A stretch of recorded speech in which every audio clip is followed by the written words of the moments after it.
fortified area, right? It's supposed to have never been Island, yes.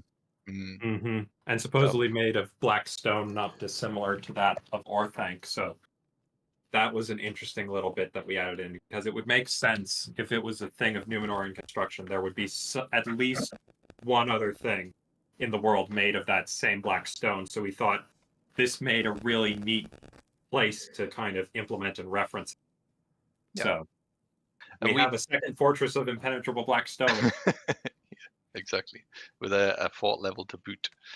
You can never We've have too got many. then the tiny little city-state of Mispia, which is essentially a bit of a neutral ground between the princes. It's where they all meet up whenever they need to conclave in a council.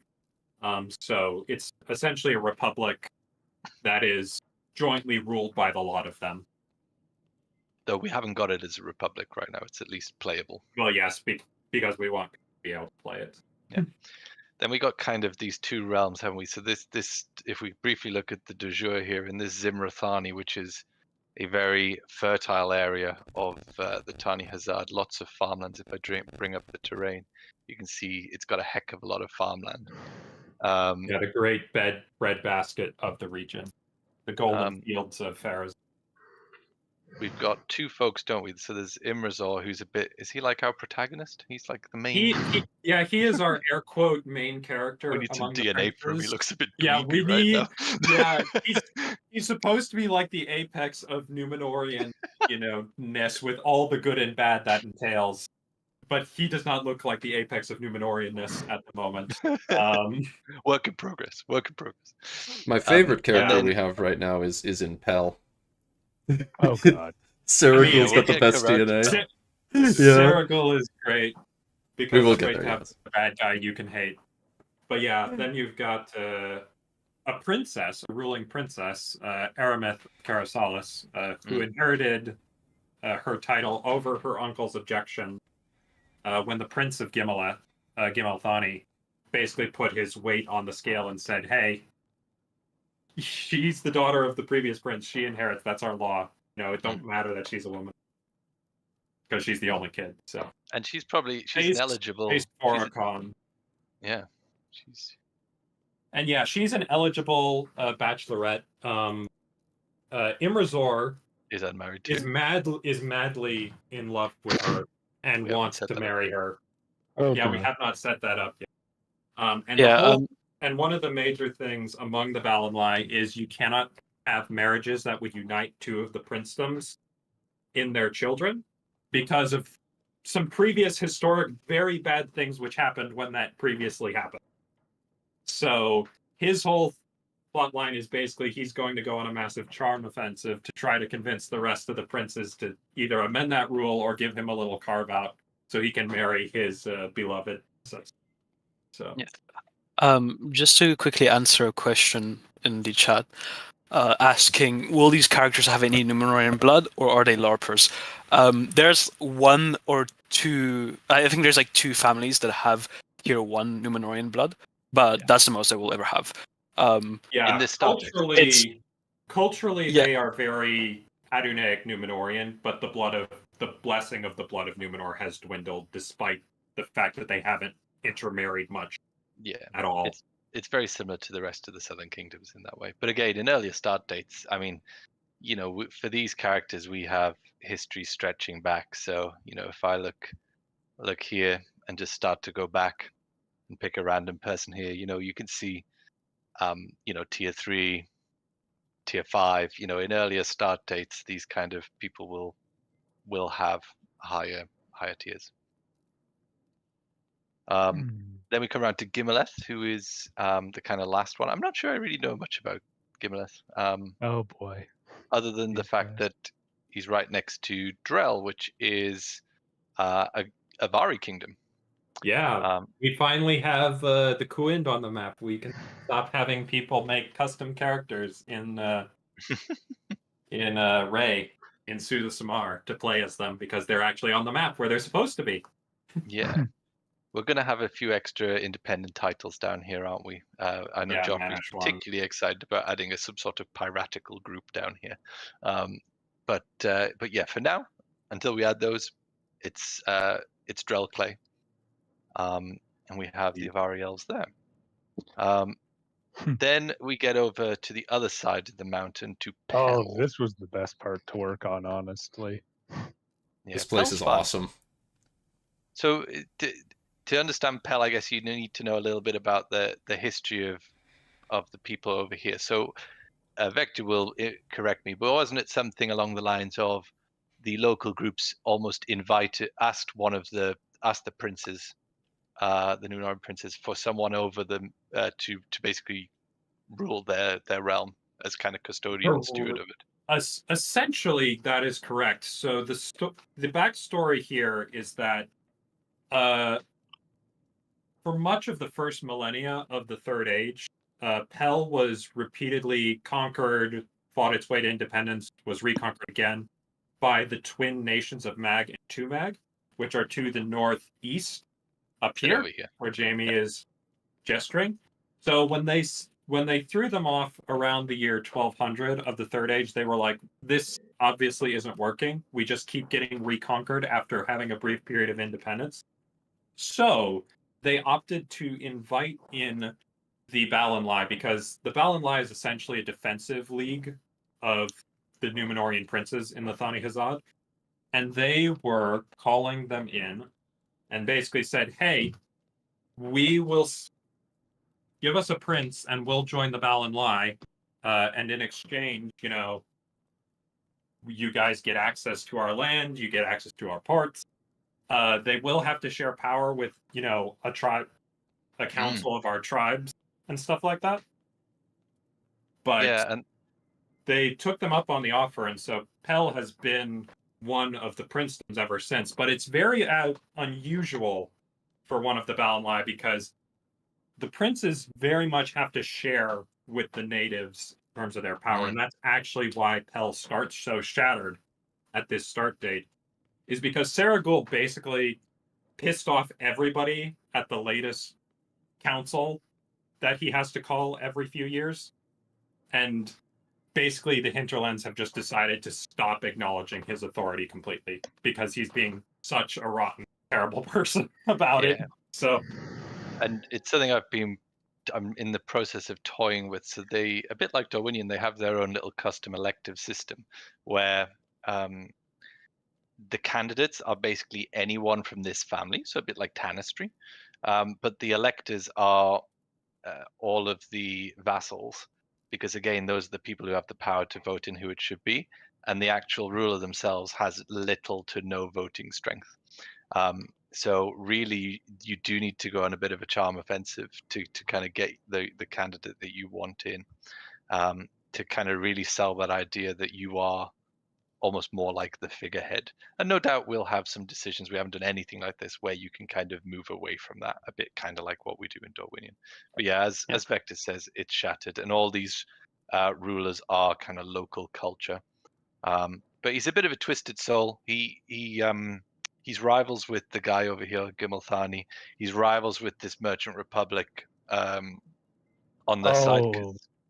Yeah, there's history between him and his wife. They had an illegitimate child. There's all sorts of fun CK3 type stuff going on there. So he's going to be an interesting person to play. And then we go ahead. Sorry. Go ahead. So just a few questions from the chat. Sorry, before we move on. First, someone was just asking, what does the Empire map mode look like? Empire's pretty simple. Yeah. Tani Hazard, which obviously means something like the Seven Realms, if I'm not mistaken. The Seven Lands, basically. Yeah, okay. Yeah. And the Seven Lands are Drell, Pell, Zimrathani, Gimmelthani, Karadune, and Balkamagan, and Tulwang. Those are the seven. And something that people might notice in the Azure map modes is that Tulwang, which is one of the Seven Lands, is not part of the Azure Tanyazad. And the reasoning behind that was essentially that Tulwang, for most, if not all of its existence, it served essentially as a tributary. It was never fully integrated in any part. Like if we go to like culture map modes, there's a small minority of Carudanim in Caradune and Gimmelfani that was to my knowledge, Victor might correct me, never the case in Toolwang. It's always just been a tributary native status. Yeah, it's not that Toolwang was never conquered, because An Balkamagan has controlled it more directly at several points in its history. But culturally, economically, historically, the important parts of Toolwang have always been much more closely tied to the Ray and the Bozi Shemarad, which is why it is not that empire. But we will have a decision to move it into the Thani Zad and make the name actually what it is supposed to. And it does look still quite nice when you know, the name placement is satisfactory when you get Toolwang there. I was worried because it's got this weird curve that it might be on, but it looks all right. Yeah. The Anbalakori very much still have their same religion. The Anbalakori are quite different from the Caradunayam. That's the reason that they have 0 blood at all, because they are horrible people. Absolutely horrible. Carnal exaltation. Yeah, I actually had to go in and adjust the faith description because it obviously was not emphasizing the horribleness enough. Yeah, and then just something that a lot of people might be wondering, just with the size of Tanya Hazard, Craig asked, one of the members, is this the maximum additions right now? Which I think leads to, will this be the size of our future expansions? And I think Jamie can probably lead on that, since you're the lead. So it's a very good question. So what we are keen to do now that we've finished V3, we finished V4, we've got all of the canon areas in. We have, core mechanics for pretty much all the races, elves, dwarves, even a little bit of hobbits, though we'll enhance them a bit when we do the ring quest, when we get, unlanded characters with the new DLC that will come around later this year. We've got all that, and a lot of the effort in those expansions were creating mechanics to make different races feel right, or doing things like the wilderness mechanics, to allow colonization to represent how empty Eriador is and the likes. But now with those in place, we can really focus on what we've almost kind of always wanted to do, which is to give you guys much more frequent, smaller updates. And the idea is that, at least at the moment, obviously we'll see how things go. The plan is to really push an empire at a time. So Tanizar will be our first empire doing that. So what you're seeing here will be the extent of that 4.1 update. Now you may look at that and think, well, that's not all that much. But the idea is these will become much more frequent. Whereas I think, what was our total development time for V4? Is it maybe about 9-10 months? Yeah, it was around 10 months.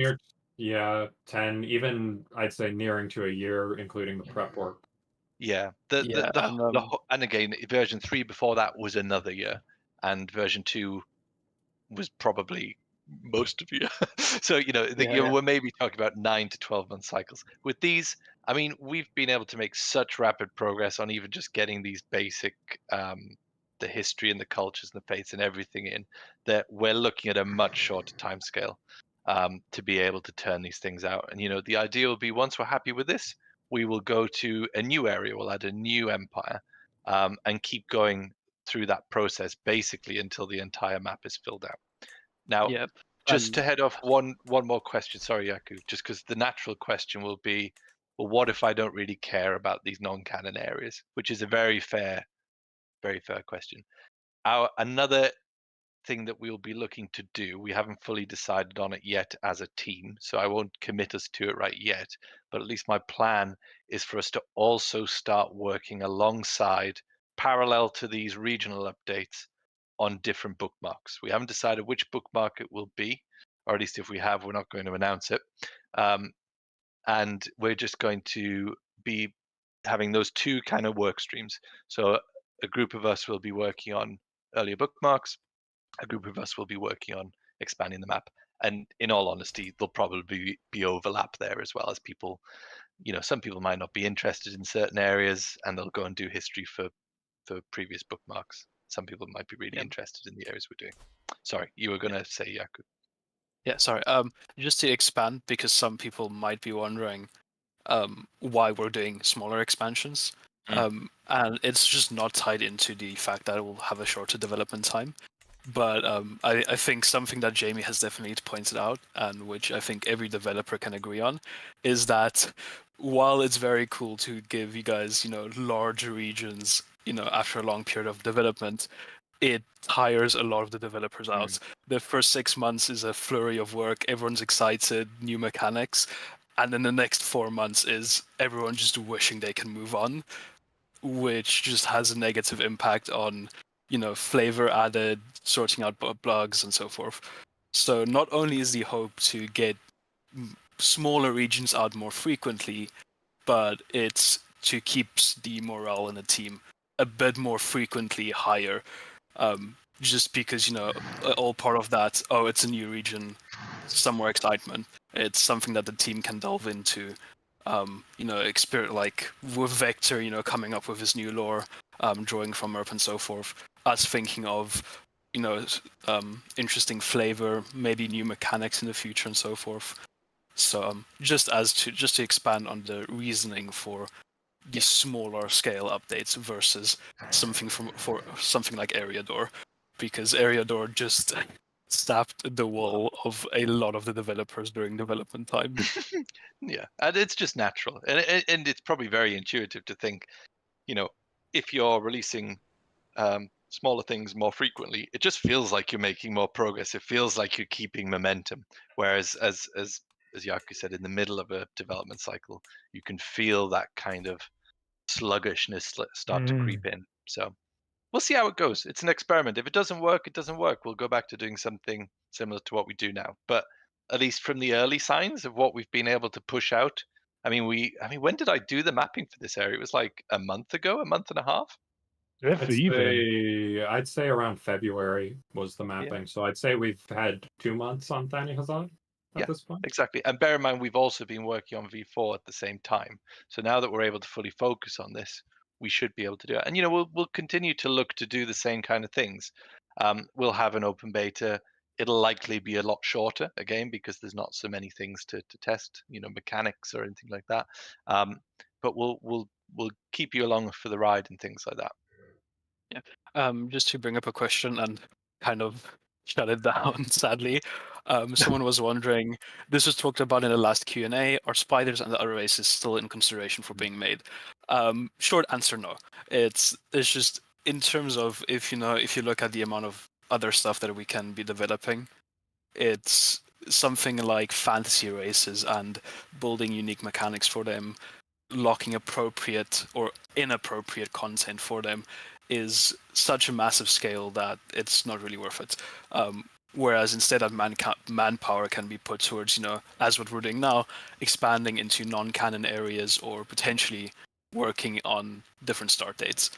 I think most of the team would just agree that would just feel a lot more satisfying. And I think that would feel more satisfying for the community as well. Because obviously the sad part as well is small things like, let's say playable eagles, or playable trolls or playable spiders will only hit a very, very small subset of the community. Yeah. Whereas a different region or a different start date, I think a lot more people would probably be interested in playing in those regions, especially when you can connect, especially when it's easier to connect flavor to those two. For me, the biggest thing with monstrous races or non-humanoid races is just the bulk of CK3 content that we still rely on a lot to bring gameplay, events, things like that, lifestyles, all sorts. It doesn't really make sense for a dragon to have a theocratic lifestyle or to, well, maybe we'll go. You could say, well, okay, but they can go on hunts, but they're not going to be going with bows and arrows and things and forming hunting parties, which all of the events would need to be reflavored. You'd either have to say you sacrifice the events, you'd have to comment them all out, and so you'd have no content, or you sacrifice immersion and you basically accept that you've got dragons lusting after wenches in taverns and things like that. So it's hard to win, I guess. That's the main thing, why I'm slightly against it. If someone wanted to take it on as a pet project, I'm never going to stop them. But it's a huge amount of work. Yeah, exactly. Just a question a few minutes ago. Someone asking, potentially maybe worried, sorry for asking, but is there a long way before the addition of One Ring? And being completely honest, I don't think there has been any discussion on a team for the One Ring. The furthest we've gotten to was we're waiting for landless gameplay. Yeah. Because from the small things we've been able to read that Paradox gave us, sounds like landless will be whether it fits perfectly or not, it should give us the ability to do the ring quest a lot more justice than we can currently do it. And before the Rings of Power, I almost said, before Roads to Power is out, it's kind of useless to speculate because obviously we don't have our hands on the mechanics, we don't have our hands on the code. So being able to know what is possible, what isn't possible, what can be faked, and so forth, is, we can't know it. So yeah, it's very much wait and see. We don't want to preempt anything because we don't want to rework it. Yeah, and with something, just expanding on a question, but something like the One Ring it's obviously very massive, especially to our bookmark currently. So I think a lot of people on the team would agree that whenever or if ever we worked on the ring quest, which we'll definitely do probably, hopefully. We will do it. We have to do it. We couldn't consider the mod to be complete if we didn't have the One Ring in the Lord of the Rings. True. But we would have to do it justice, and that would take not only a lot of work but a lot of planning. Because I'd like to see a lot of branching event chains, lots of what if scenarios, things like that. Because there's no fun if it's a railroaded experience, because basically all you're doing is dictating exactly what's going to happen in about 20 years' time. That is, Sauron's going to explode. We want to, players to be able to play the fellowship and to have different fellowship members, or to have to have different things happen along the way, take different routes, travel around the map differently, and for people who aren't the fellowship to hopefully be able to interact with them in different ways, whether that be to help them or to hinder them. Obviously it gives Nazgul an entirely new, different thing to focus on, just to name one impact that it will have. Yeah. And then just sorry, another question popped up. It's a Q&A. I mean, yeah, true. Which I think probably a lot of people might be thinking or have been hoping for is, sorry if I'm completely off the loop, but will there be upcoming changes to Sauron's courtroom? And truthfully, we can't say. It's just 3D artists are so rare, and no, Arkea, like, I'll get to it. It's just Arkea is our resident 3D artist in terms of holding models. She did the amazing Illuminas. I should show off the new stuff we added. Literally, people yeah, wouldn't have seen as this well. in the made. Let me first just show very delicious Illuminas in ruins, and of course you can restore it, and it looks nice. And then Arkea's. Sorry. Go ahead. Let Jamie talk. No, it's all right. She's done some wonderful work revamping the initial Pelagia model. It looks, I mean, the beginning one was really nice. This one is now also should also be available in the release of V4, but this is one that's a little more in keeping with the same kind of building scale as the other ones. It's slightly off on this version because I haven't quite got it adapted yet, but you can at least see it there. And also Ramus Echo is finally not using Hadrian's Wall, but it is using a proper Dunedain style wall. And again, it doesn't quite fit here because I haven't brought the mapping changes over to this part. But again, it's much like a Numinas, it's restorable. So if I stick on instant build, nope, that's not how you do instant build. Insta build. Is that right? Insta build. There you go. Yeah, we devs do play the games, guys. Trust. We do not just develop the mod. Upgrade it, and then if I let it tick on by a day, there we go. We can see the beautifully restored Ramus Echo around the perimeter of Pelennor. Yeah. So but yeah, sorry, to expand on the original question. while we have an amazing modeler, Archaea, as you can see from our works, modeling also just takes a long time to do. So, and barring, there's a lot of things that can go wrong. IRL issues pop up. I mean, goodness forbid, files get corrupted and so forth. So, we definitely want like evil throne rooms. We want more throne rooms, obviously. You need to upgrade the castle first, Jamie. But whether it's not something that we can guarantee. But yes, the hobos don't have the tech as for Victor it. Has put in chat. I don't know whether people have read it. Archaea, the modeler in question, she has expressed an interest recently in making courtrooms for Saruman and Sauron. So all of you should keep your fingers crossed. Yeah, and that's not a promise. Obviously, it's entirely up to her, but we would love to have it. And obviously, you can see how capable she is in creating those assets that we already have. So we're hopeful, but we won't make any promises. Yeah. Any other questions? Otherwise, I can carry on the tour. We've got dwarves on screen that we haven't shown. Let me just cover off the dwarves at least, just because then that'll finish our little path around our de jure areas here. So this is what are we called in here? Naragarasi, which is locally known as what? Black Flame. Black Flame. You do the lore spiel on this one, Victor. So this is a relatively recently settled dwarf hold, only about 300 years ago. There were some small mining operations that go back much farther, hence why you can see there's some discovered materials. But in terms of large-scale dwarven settlement, it's only been there for about 300 years. So yeah, very, very new kid on the block by dwarven standards. Bruni. Yeah, and we've got our token orc, which he hasn't been fleshed out yet. Single orc, yeah. It definitely may be the hardest start in the entire update, as being this single province, tribal orc, locked behind a new but decently sized dwarven realm, and then everything outside. People keep asking for religions in the Thani Hazard, so if you could give a big high scale view, Jamie, and maybe go click unfortunately and hover over each faith one by one. Someone in the most recent work someone's done adding some of the Adonaic lords. They seem to have overwritten the one Roani character we had. Oh yes, no! The witch doctor has been removed temporarily. You can still find her she hasn't been removed. Like she's just in someone else's court. You have to Well, let me go through a little bit on the faiths, because I don't usually get too involved with making faiths, but I actually did quite a few of these. So we've already shown Kore and Anui. We then have the rest. A lot of the others. Well, let's actually do the Quind one first.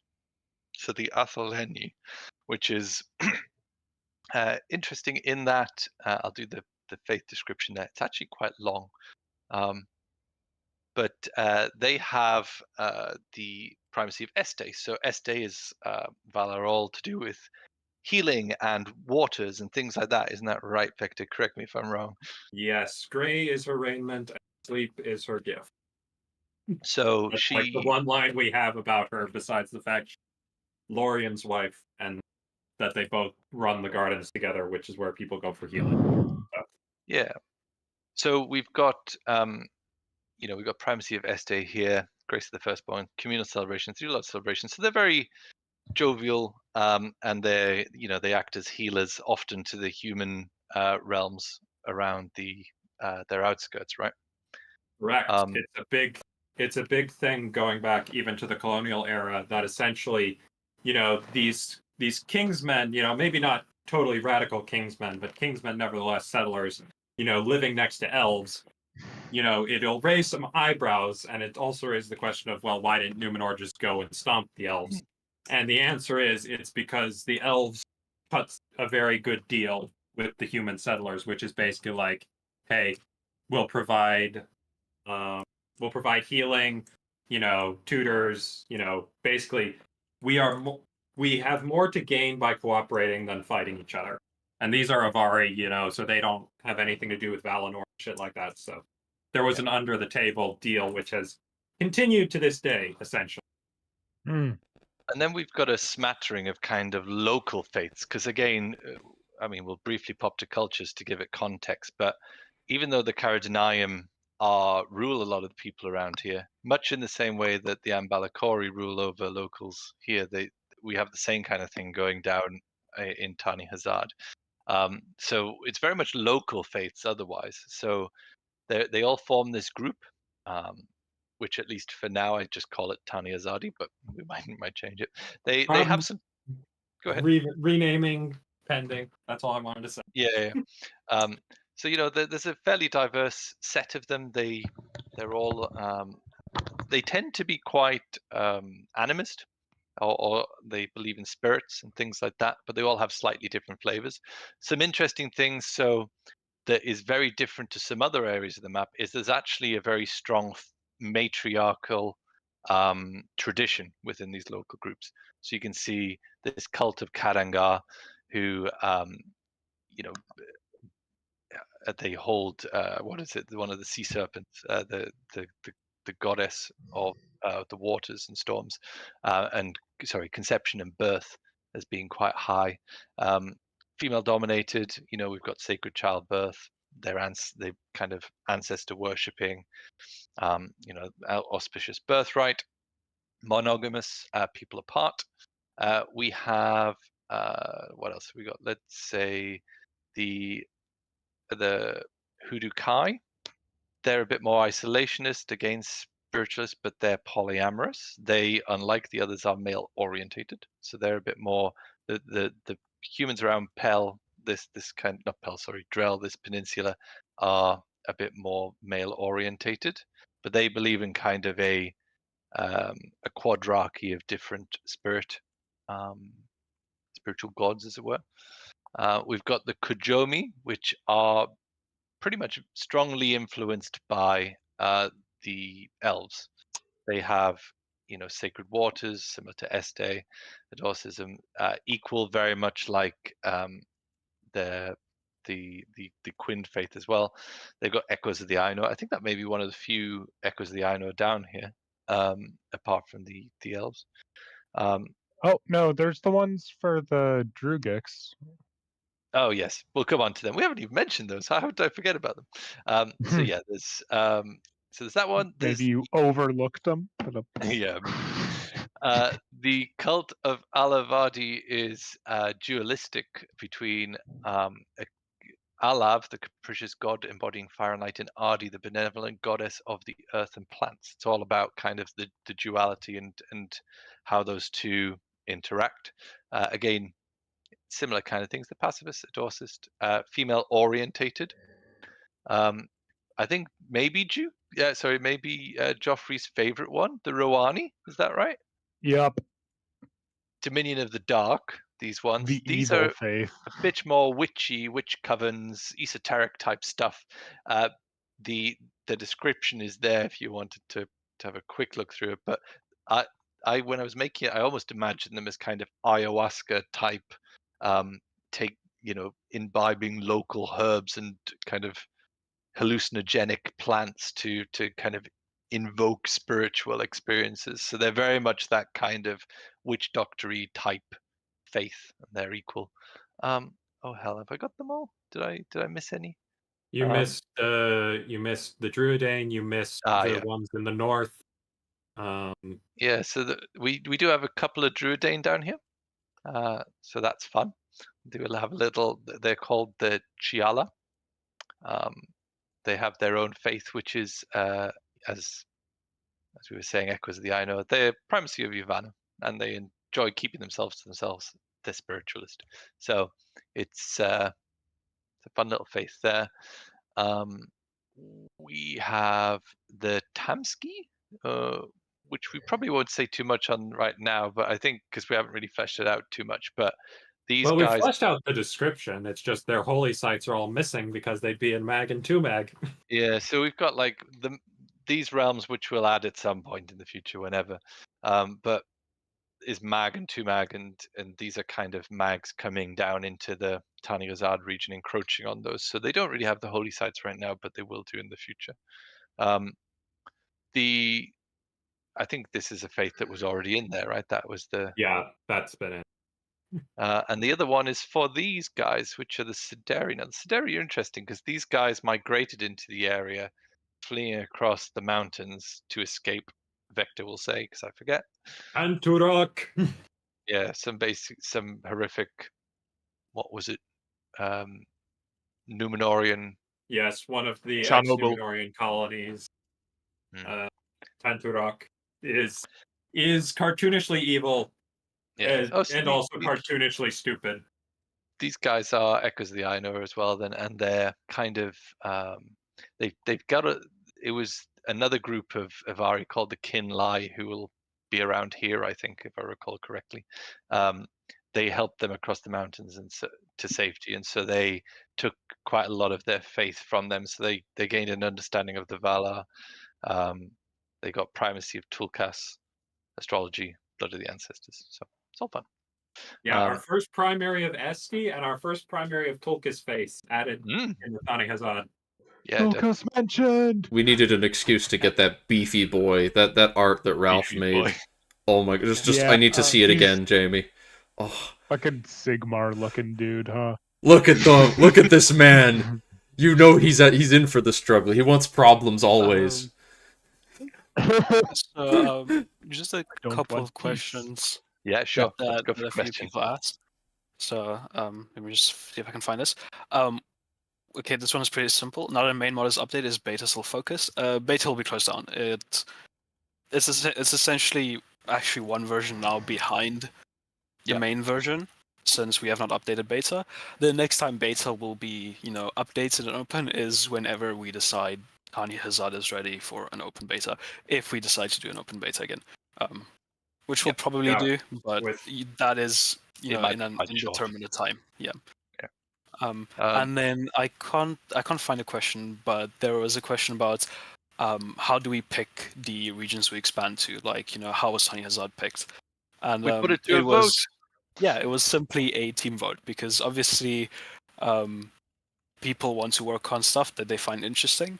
So we just put it into an internal vote. Hey, what's the current feel by the team? What's the general interest leaning to? This time it was Thani Hazard, so we went Thani Hazard. Who knows? Maybe the next region is Faradway for something. I mean, goodness forbid, but just as an example. Basically, the only requirement for a region to be considered is it needs to connect to an existing region. So you can see that gives us quite a lot of potential areas to expand into. But I think we can be at least pretty open around. I think I presented 3 options for the team to vote on, which was Thani Hazard, another one was Sirian down here, and another one was to push into the steppe and towards the Oricani. And the general reason why, well, I guess with the moving to the steppe, we're kind of hoping that there might be some step mechanics at some point, so I'm slightly wary of it. But if the team votes, it was really close last time we voted. So if the team votes to go step towards Oricani, we'll do step towards Oricani. It's just wherever we want to go next, really. And then just a small question, also easily answerable. Will the Thani Hazard and places so basically with the inclusion of Thani Hazard, will places like the Stormhost receive new content? And the answer is yes. It's the whole idea around the Thani Hazard expansion is that obviously places inside the Thani Hazard Empire will receive flavor decisions and events, but also areas connected to it, because I don't think it's ever that loudly broadcasted, but when we do expand into regions, it's not just expanding into said regions. We always do. There's always some rework of previous existing content. I mean, Umbar has been reworked like it's our holy grail. We rework it. We don't know why, but the code does not run if there has not been an Umbar rework in the past 3 weeks. What do you mean you don't know why? Demand it. Yeah. We know exactly why. It's Juke and DS. Yes. They need to make their sacrifices so, to the machine spirit, otherwise it will not. Also, the vile, disgusting Castamere haters that keep pushing us down. But the Stormhost up until this point have been very much on the edge of the map. So, just adding this area will give them a new dimension that we can make it a bit more interesting. And there's a bit of a balance between then the realms in the south and Be'lakor and Rey and things. They're going to have a lot more interesting things to consider. So yeah, we'll be adding new content. And again, one of the advantages to focusing on much smaller regional updates is that we can really pack content quite dense. At least that's my hope. At least by focusing on an area, we can really flesh it out. And before we move on to the next one, whereas if you took something like, well, the biggest example would be version 2.2 when we added all the south bits. Like there were so many different areas doing their own different things. It was really hard to give every particular area its proper due, and we've been kind of working on that on areas as we've gone through updates since. Any other questions? Can't see anything. I mean, there's a few people typing. While you're showing the wonderful map, I think Arkia sent you a message that might be something to do with. Arkia sent me a message. Oh, 8 yeah, messages. DM. Can you be on this call? Yeah, you can. So it's just Arkia asking if she could be on the call. Yeah, Arkia, there's like a join the stage button. Yeah, I'm pretty sure anyone who's a dev is able to just will themselves into I existence. can't see Arkia in the actual crowd though. I don't know whether that's because I just don't have enough. Who knows? There are in Arkia fact can join if 58 she wants. people there, so. Yeah, but someone was asking whether you could show the Azure Kingdom setup. Yes, I can. So you've got, again, these are the 7 kingdoms. You've got Drell, which is very much a Avari foresty type area at the very end of the peninsula with some pesky pirates on the tip. You got Zimrathani, which is breadbasket of the not 7 kingdoms, of Tani Hazard. Currently 6 kingdoms. Exactly. You've got Pel, which is a bit of a mixed kingdom, but they've got that kind of very strange power sharing elective system going on. You've got Gimilthani, which is the holdout of. I'll switch back to Dejure. It's kind of a realm of 2 different areas. There's the hilly peninsula here, and then the wetland area. But this is kind of where there's a large concentration of those more Numenorean types. You can see the swamp if you didn't see it earlier, or not swamp technically. It's like a coastal wetland, and the big old waterfall. You've got then Caradune, which is much more savannah style. So if we zoom in, you can see we got tasty. Ignore all these. Got tasty savannah trees and things like that. It's much more dry before you get into the jungles of Anbal Camargan. And yeah, you presumably know Anbal Camargan and Tulwang already, but they complete the set. Someone there's somewhat like 2 map modes. One was, can you quickly show some of the holy site buffs? Ooh, I don't know if we've worked on them all that much, but yeah, we can. Yeah. Obviously, keeping in mind a lot of anything that has to do with modifiers is we have not even worked on it. Yeah, I our think main work so far has been history, faith, and religion, and just getting the layout for that. You can pin down the locations. I think we're pretty set on the locations of the holy sites. The kind of buffs and things might differ, but yeah, I'll just cycle through a few so you can see them. Yeah, Hendrix, I don't think his F9 key works. Sorry, Hendrix was saying that you can use Control F9 to turn off the HUD. When you're key works, planning. But the problem is then I can't. Oh right, I see. Yeah. For when I'm doing map previews, you mean? Yeah. I mean, if I do a map preview, I'm just going to go into the map editor and properly zoom around without all this guff on. But yeah, fair enough. You get the idea. We just stuck a few in there for this mag one for now. Then just once you're done there, someone was asking for the economy map mode. I think it's Control E. Oh yeah, but I wouldn't read too much into it because we haven't done all of the buildings and things yet. Yeah, and we very people much. have. Oh, they wanted to Sorry. know for special buildings. Oh right, I see. Yep. Again, we haven't got them all in, but you can see we're Yeah. starting to formulate ideas as to where these special buildings should be. Yeah, we very much do a weird like wave thing where in one wave or in the first pass, sorry, we'll add a bunch of special buildings. Second pass we'll add one or two stragglers, and then as you know, Vector refines the lore more and more, or he talks with DSS1 or Duke, the lore might change, or at least the realm's lore might change around it. So a lot of this kind of stuff will change. I'm showing right now. Miss Spear is the de jure capital of the Empire of the Thani Hazad, although making a decision to relocate it might not be appropriate, considering that historically shattered the Empire. There's definitely several key candidates which could be considered. Yes, I saw Joffrey already answered it, but just to say it so everyone can hear it. The question was, any men-at-arms changes? Will we still have Knights of Cara Dune? And yep. The answer is basically work in progress. We have not looked at men-at-arms at all. You will have Knights of Cara Dune. These cultures will have their own custom ones. We haven't done them yet, so we can't show you anything, sadly. But expect some unique men-at-arms for all the major kind of culture groups down here. And then show the whale friends.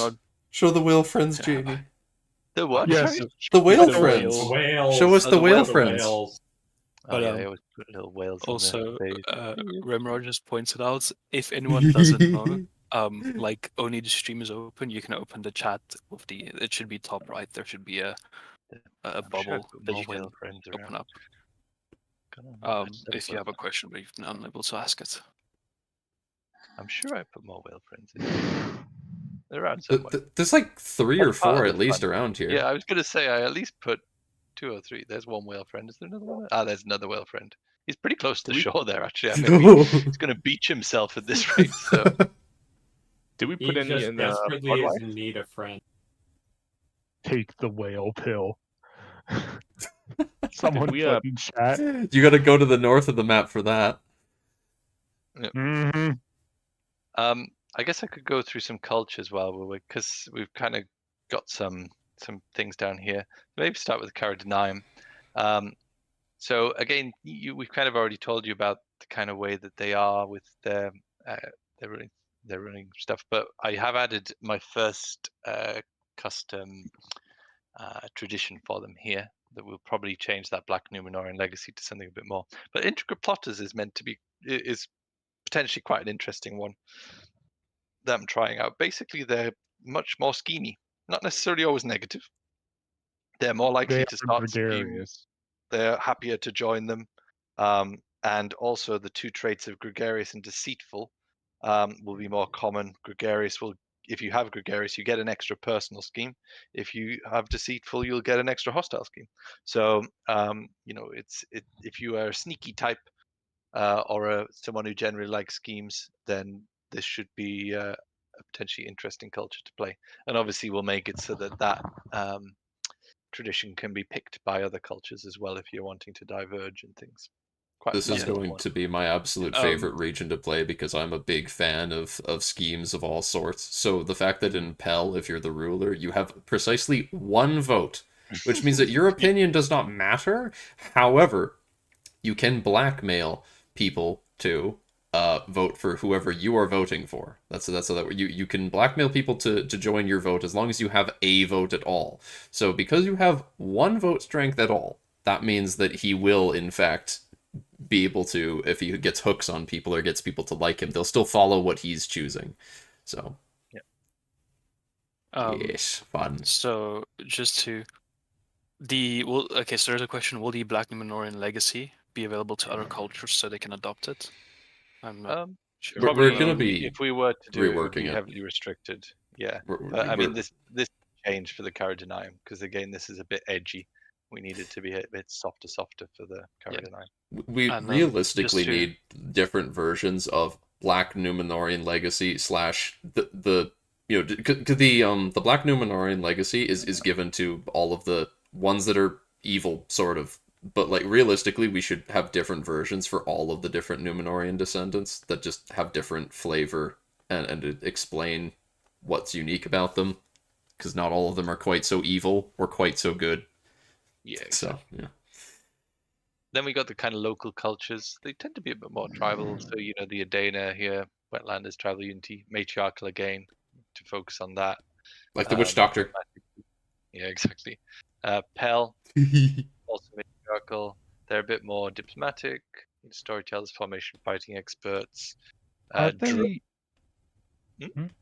Yeah, aren't they the least Adonaic influenced as far as it goes? Because everyone else, if I recall, when I talked to Vector while designing their coat of arms, they have the least Adonaic because they're separated by the mountain range. Yeah, and they only invited them over to rule, maybe 1,500 years ago, something like that. But yeah, and maybe Drell by fact of their isolation and the fact that they're next to the Quind, but one of those two at least. Adana are very much more integrated because they're right in the heartlands. Quind, yeah, I don't know if we've properly done anything on Quind yet. Ditto with no, we've done a bit on Chayala. Yeah, we did Chayala, the vegetarian. Yeah, vegetarian hill dwellers, malleable subjects. They're just sort of chilling. Pretty chill guys. They just want to eat their leaves and whatnot. And then we got the early mag culture type thing. Got the Sidaria up here. They're much more what you might expect for people who live in a savannah. Hit and run, pastoralist, prolific hunters, warriors by merit, trials by combat. Again, kind of leaning into that Tulkas type vibe. And you already know who the axes of Nagabraz are. They're already in there. So yeah, that's culture. And as you can see, we've already done quite a bit of history. A lot of these things stretch quite far back. But as you could probably have noticed on the economy map mode, you'll see there's some gaps. That's where people are holding too many titles. So we do need to add some of the lower tier vassals and things like that to make it so that this area is fully fleshed out. Just to answer a few more simple questions. Just one correcting because people might have seen it. Yes, so one was asking whether there are more Druakans on each side of the peninsula. Yes, there are, but I'm not sure whether this is finalized. But the idea is to have like there is supposed to be a pirate-esque culture down there. It's just obviously pirate-esque fate, anyway. Yeah, sorry. Yeah. The culture was essentially a placeholder to remind us, hey, there's going to be pirates here. Yeah. So we're gonna have the faith is gonna be influenced by it's gonna be pirates and it's gonna be influenced from the east. There is also probably going to be one pirate character. One of the pirates will be a culture that is not actually on the map yet, and will be a little bit of a taste of some farther eastern cultures, because it'll be a like how there's the Umbaruz character, the Black Drake of Andrast up in Andrast. There'll be a pirate from the islands to the island chain to the southeast, which will be the farthest western character that has that is descended from Womawas Drus in some way or form, being big country to the far east. So it'll be like others. It's some of the farthest south and east influence of Numenor. There's also a little bit of character interaction from the east as well that meets in this corner, which is fun. Yeah. Big former country to the east. Yes, it's gone now. Yeah. Just a question. It'll rise again. That was from one of the members. Is a new start date possible this year? Not really, no. It's just I wouldn't rule it as impossible, but it's very unlikely, I'd say. Yeah, and I mean, I'm reading a new start date as in filled with content start date. It would be, in terms of what the team has done before, it would be on the like medium scale of difficulty probably to just get all the history in. But man hours really history, isn't it? It's not a difficult task. It's just it takes a lot. Having also we've got problems with representing the correct governments and ruling styles at the time, events and flavors, decisions, because 90% of decisions wouldn't be available in previous start dates, maybe even more. So and obviously we're focused on Tanya Hazada at the moment. So yeah, like Jamie said, really, wouldn't rule it out, but don't go crossing your fingers for it. Yeah, and as well, it's a bit of a philosophical question, because I guess it's what do you mean by a start date, right? Because we can do a start date that just is history, and you've got rulers being where they should be, but you don't have any decisions or events or anything that's specific to that area, or that would be relatively easy to do. But I'd like to think that we're a bit more ambitious, that if we were to release a start date, then it would have at least a decent amount of content in there. That's one of the things we always try to pride ourselves on in the Realms team, is that we like to think that we've got a lot of unique decisions. We've got lots of different interesting content. No matter where you pick, you should feel like there's at least something interesting going on. But that kind of takes time, especially if you're wiping the slate clean and starting in a new start date. Yeah, and then there's also obviously I think just as a modder, for any modder, the argument of not everyone finds history work appealing. We've got people on our team that really love doing history work. You can almost say they actually specialize in it. People like Vector, DSS1, Joffrey with his dwarf history, Duke, and so forth. They love doing history. They love doing culture and faith. How it evolves over time. And then you've got people like me, where I die when I open a history file. Yeah. So it's because one thing that I know Jamie says a lot, which I think a lot of people, if not all people, agree with, modding is a passion project. We're all here because we like doing what we're doing on a team. Yeah. So yes, getting all the history in for a pure sandbox history date or start date would be possible, but it would include basically yoking every team member into doing history work, which just it's not fun. There's a lot of stuff that members feel they can be doing differently with their time. But again, that's and part also of the at the same sorry, go ahead. No, finish your point, Yoki. Also at the same time, leaving it to people that find that are passionate about it just brings better results. I mean, if you look at places like the Dune Sea, cultures like the Jalutes, the history work that we already have in Tanya Hazada has been done by DSS1 and so forth. Amazing work, stuff that I would never have thought of. I would have made a straight line from the Second Age until the Third Age and thought that was amazing work. So definitely something that, personally at least, I would prefer leaving to the people that love doing it, whereas I love writing code that no one can read. So yeah. Yeah, exactly.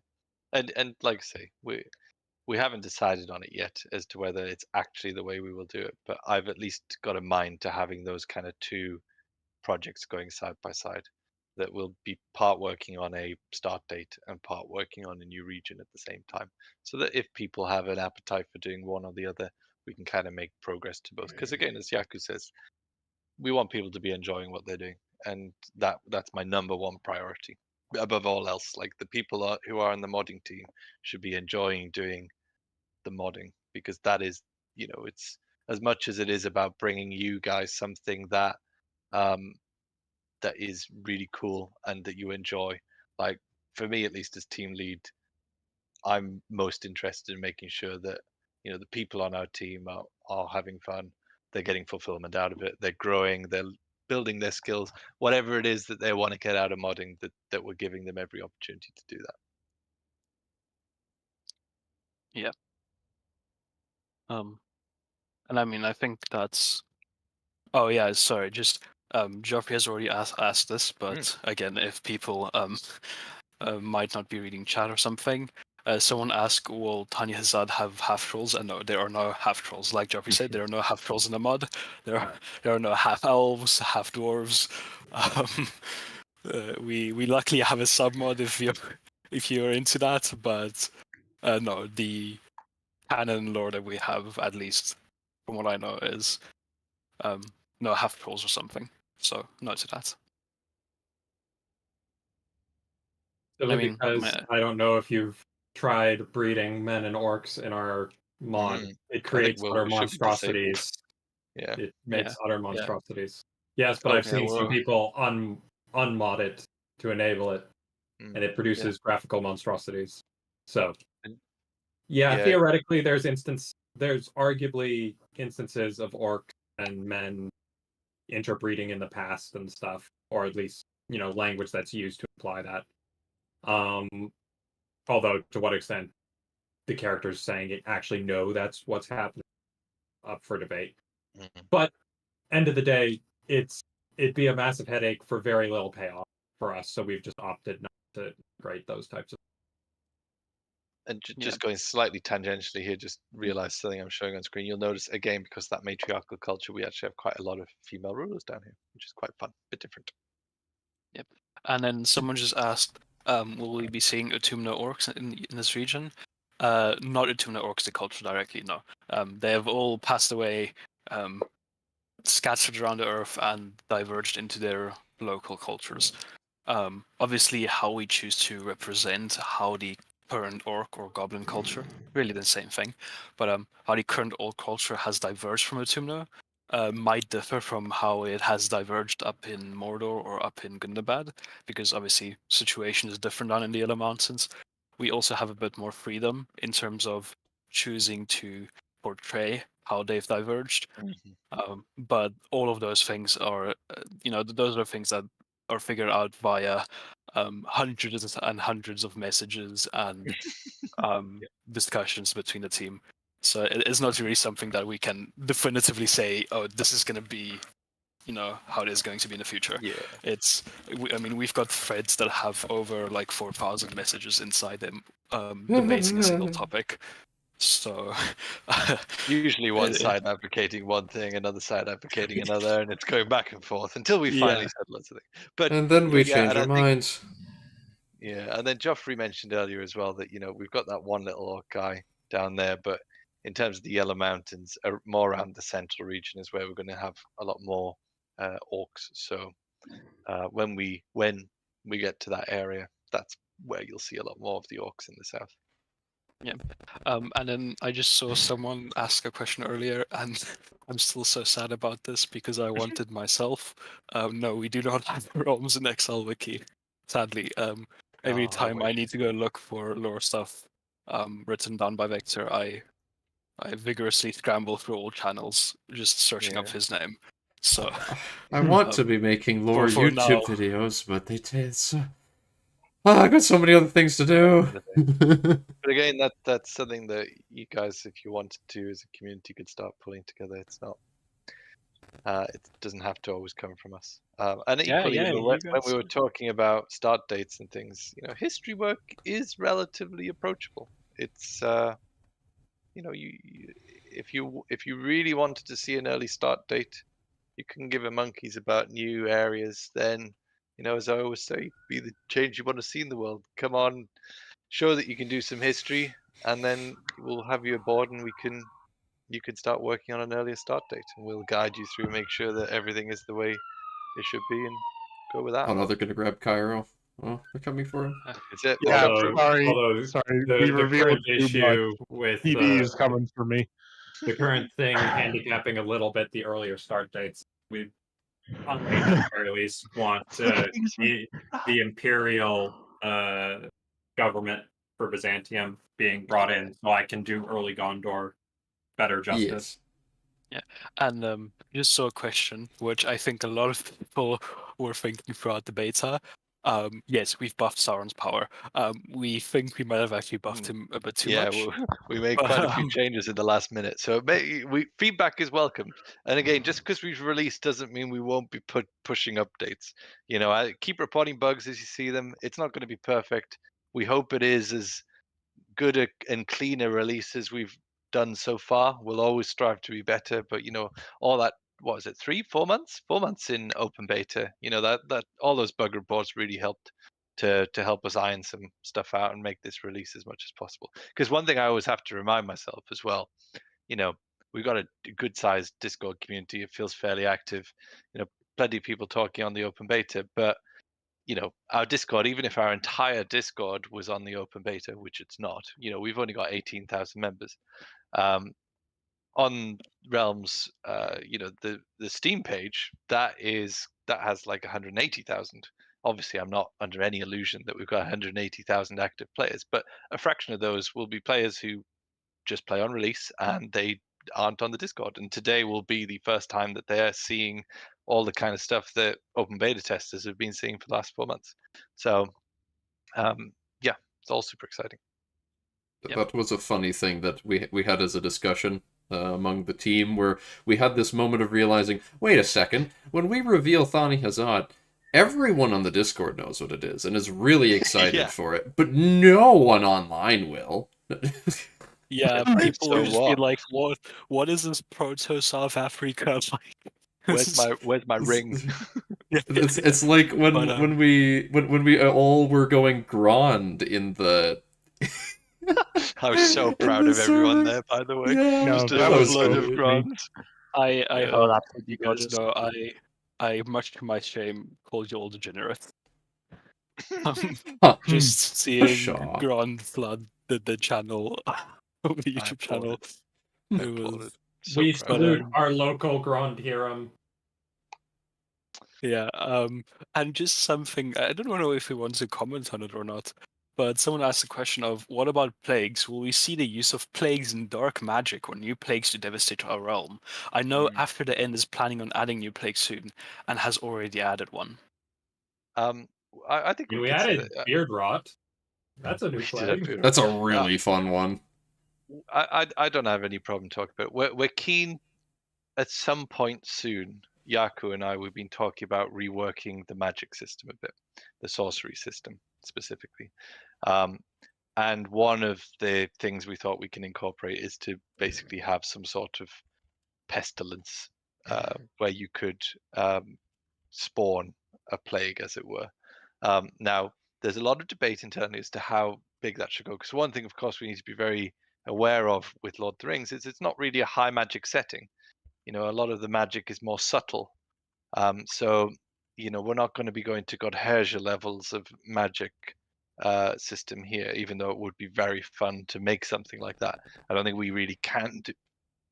Sorry, getting a dry throat. I don't think we can do that and remain true to Tolkien. So we're going to go for some sort of happy medium, but we do have active discussion channels around what that should look like. But using disease mechanics is one of the things that we've raised as a potential where you could use plagues. Yeah. I think that was like, I don't know, there hasn't been a lot of any questions anymore. No, any final questions? Because it's like 12:30. Late for you, morning. Yeah.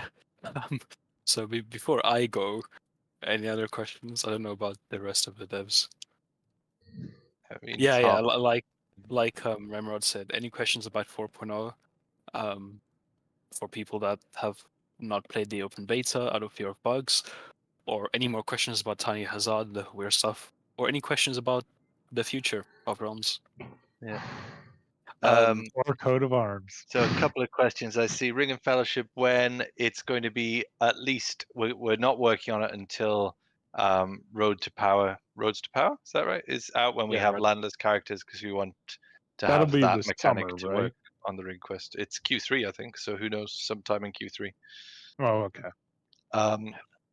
We have what else have we got? Is there a changelog for version 4? 4.0? Is there a changelog? I did think about doing this, but there's always just so many changes. It's such a large amount of work to pull together all the things that we've done. I really should. It's just so much work. I mean, anyone who's played the open beta will tell you just how much stuff would be in that changelog. I mean, we've done some of the highlights in the news item, but yeah. Yeah. And then sorry, go ahead. Yeah, there's a bit of that. Try stuff and find out. The Vaku's wanted me to show, who is it? Inzil Imrizorhin. What, as in the progenitor of all these guys? I think so. But while you're showing that, Nafarati and Amor, I'm not gonna promise anything or say anything, but he asked, "What will there actually be a defensive alliance mechanic for Itani princes?" And I'm not gonna say a lot because it's stuff that's very work in progress and might just be thrown in the bin. But there has been some slight work done around something like that.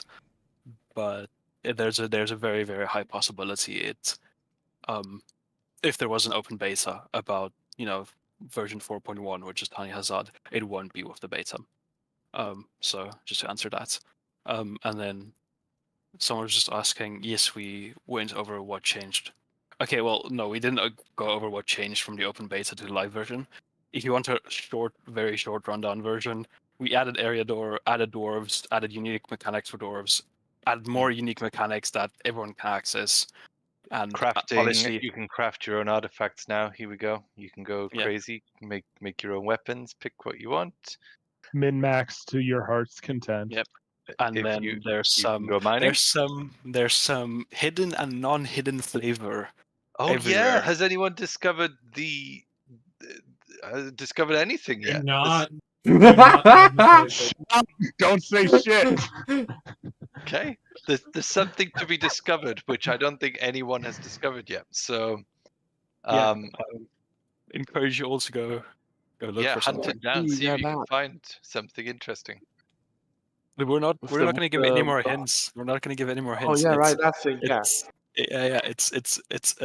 It's something we've kept secret throughout the whole beta. It wasn't pushed or put onto any of the public stuff. It's been tested so many times. Think I might have sent some of our testers to the hospital with the amount of testing. And it's something we really think you guys will like once you discover it. Once it's discovered. Yes, but up until then, you guys will have to keep on searching and keep on coping. So, all right, was that enough? Particle on as well. What's the main difference between the latest beta version and this? Aside from that big secret, not too much. Again, it's the previous update was just a week ago, wasn't it? So not a huge amount. We have added some new models, which Archie has very kindly worked on and look amazing. So reworked Pelagia down here, and we've got a Ramus Echor, which is ruined, but when you build it up, it can be restored again. So we no longer have the kind of Hadrian's Wall that I'd just cobbled together around here. So that's probably some of the most noticeable things you'll see on map. Otherwise, some balance stuff, some last minute bug fixes, changes, things like that. Hello. Sorry, I'm getting my shoes on now. I'll be right out. I'll just mute him, bless him. Yeah. Just a second. Give him some privacy.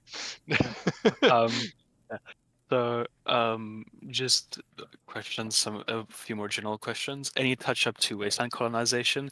That's just going to be always be a continual shifting thing, because obviously I believe you did do some cleaning up of the colonization AI logic in terms of what they'll colonize. Yes, they should now colonize less in a just a long bloody noodle and more of a in a circle and a natural shape.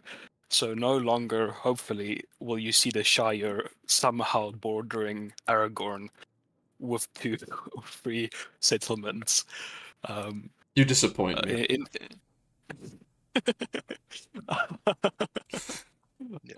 And then this is the best part. Let me quickly see if there's any questions that isn't about the secret stuff. Yeah, I'm excited when it is, because as soon as one person discovers it, then then it'll all be for naught. Yeah, our long secret struggle. Yeah.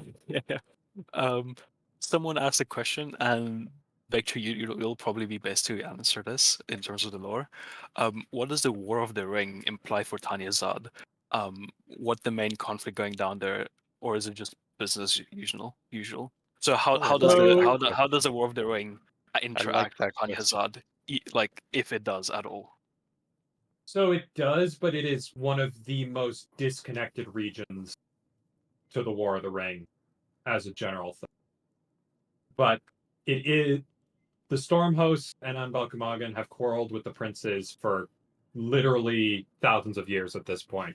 So anything that involves the Storm Host striking north will likely get the princes involved, at least in some periphery. So there will be some. Yeah. So I think that answers that. And then just another question, and I think this is somewhat not really answerable at the moment, but are there any planned formables for Tanya Hazard? I think the only really one that I can say with a definite answer, at least from my side, is Farazane would be expanded into these realms. Yes. Because that was the whole idea around Farazane, is that it would include the rest of the 7 lands. In terms of any other, like custom titles or empires, I don't know. Vector might be able to help you with the lore, but we haven't implemented any. Yeah, there's none that I'm immediately coming to my mind. Well, obviously, we'll we have we're gonna in the future have Mag and 2 Mag to the east, and so surely don't you start. So surely the Mag culture people in the area can turn Pell into 3 Mag. God. But I was someone was asking here, and I know this, or at least I've seen this a question 1 or 2 times, is when will things like the canon stuff, when will things like Scouring the Shire and and I'm not sure what the Solve the Hobbit Menace is referencing, but things like Scouring the Shire is definitely on our to-do list. I mean, we know it happens in canon. So the thing is, so much of what happens in the War of the Ring is dependent on the entire Ring quest, because it's all a bunch of knockoff effects. You don't have Saruman going to the Shire if you don't have the hobbits piss him off. Because the reason he goes to the Shire is because he wants to take revenge on the hobbits. So it's like you don't get the scouring of the scouring of the Shire if you don't have Merry and Pippin and Frodo and Sam on the Ring quest. So things of that nature, which are so contingent on the nature of how the ring is destroyed and if the ring is destroyed, are going to be put off until then. It's going to be, frankly, a bit of a nightmare to do the whole thing and take into account all the various permutations. And then, but in principle, yes. I mean, I'd made most of the Saruman content, so I would like to both have Scouring of the Shire as a kind of end part of that, contingent on what Vector's just said there, and also I think there was a question around would we be expanding the stuff for good Saruman, and the answer to that would also be yes. Arguably, I held off on it in version 3 because we didn't have the rest of the White Council. Now we do. I theoretically could do something. I just didn't quite get around to it this time around. So it's on the list for sure. Yeah, and then just something that has also been talked about, at least somewhat briefly, is will the flavor for a good Saruman rod be expanded? And the answer is we want to look into it, but it is somewhat hard to work around because fundamentally a good Saruman will just sit in his tower and use his wisdom to help lead the Free Peoples, which doesn't really mesh well with CK3, leading armies and or particularly compelling content design. Yeah. So it is something that we would like to make interesting. It's just it's a very hard document to work around in terms of how Saruman, like we know good Saruman would just use his wisdom to lead people. So keeping that in mind is something we try to do while making hopefully engaging content. And then something someone asked as well is crafting for all races or just dwarves? It is for all races, but some you need races. Materials. Yeah, you need materials, and dwarves get like an extra 1 or 2% increased success chance, I think, and in Noldor as well. And there's a whole bunch of mechanics around it. There's a lifestyle. There's I can very briefly explain it. Like you need to have the materials to be able to craft. You can see here I've got none. To get materials, you either have to mine, so you have to be able to be a mining race. Areas you can mine, you can go into map modes and click resources. Anything which is red is an area which can be mined, but nothing has been discovered yet. If you hover over it, it will tell you what type of resources could be discovered in those with their different levels of rarity. Anything that isn't red but is a different color, something's already been discovered, and if you hover over it, you can see. So you need to be able to mine in order to do that. If you're a dwarf, you could do it straight up. Good for you. If you are not, then you need to do some little cultural work. I don't know if I'll be able to take it up here. Hell, what is it? Is it called miners? Yeah, I believe it's just called miners.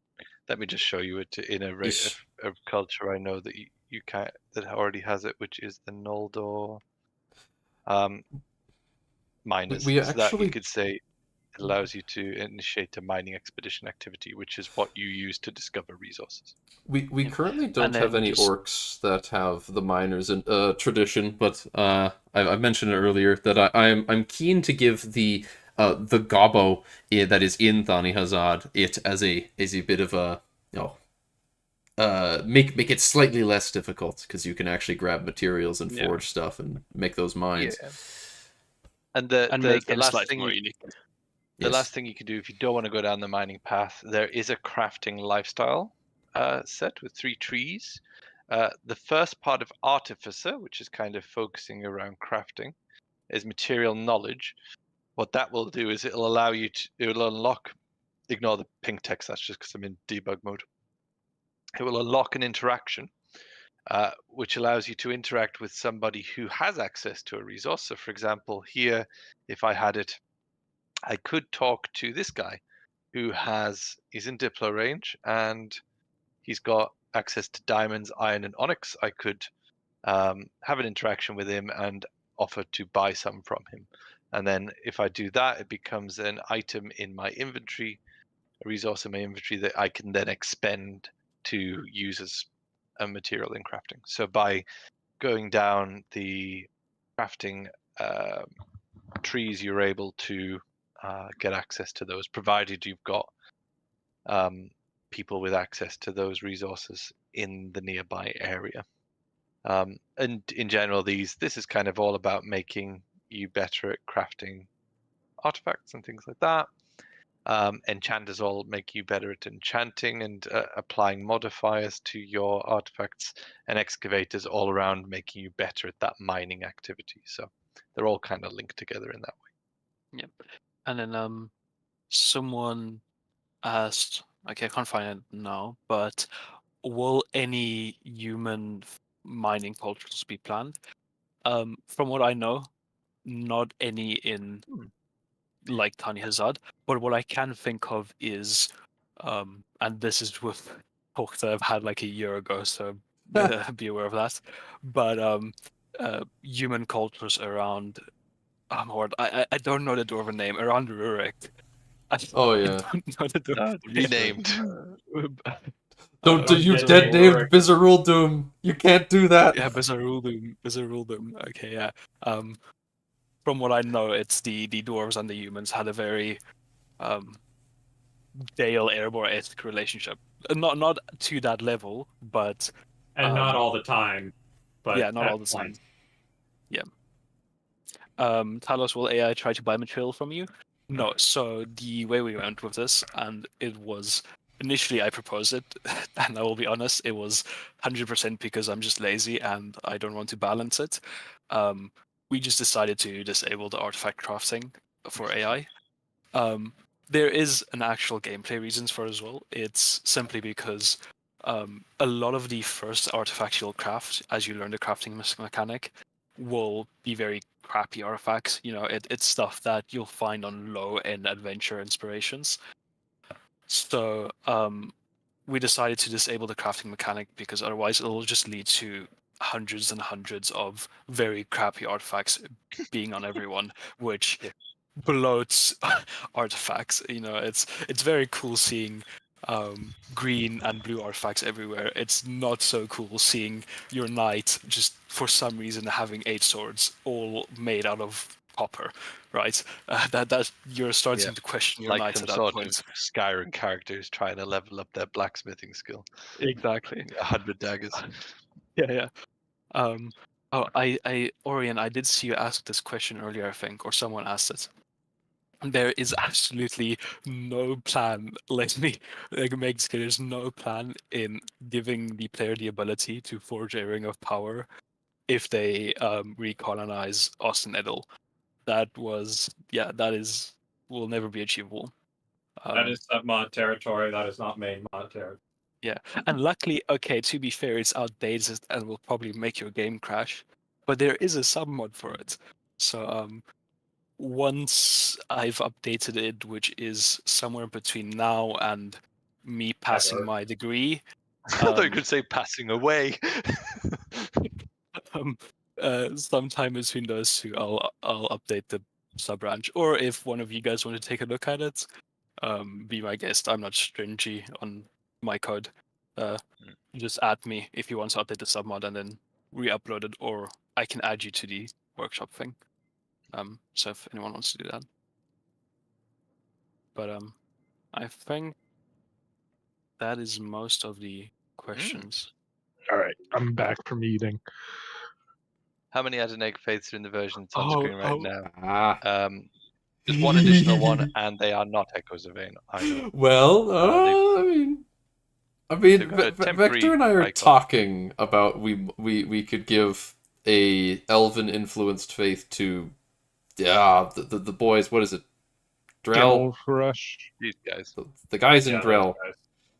Yeah. We just don't have I poked Vector about it. Yet. Yeah. Maybe. I poke Vector every once in a while, and any inspiring ideas. I do think about it, but I have yet to come up with a compelling idea. Yeah, and again, full caveat.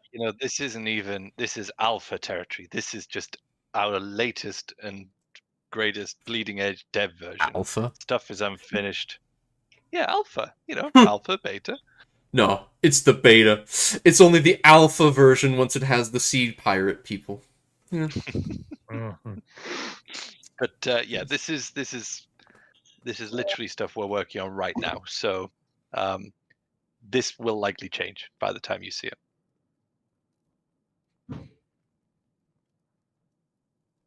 Cool.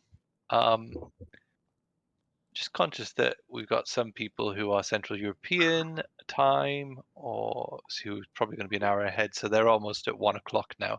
So we'll probably draw it to a close shortly. I'll give a last couple of minutes for any questions that may come in. I'll try and do them quick fire. Yeah, just like there were 2 questions, or 1 question really, that the person might not have caught earlier. You will probably never get to play as dragon, ents, eagles, trolls, etc.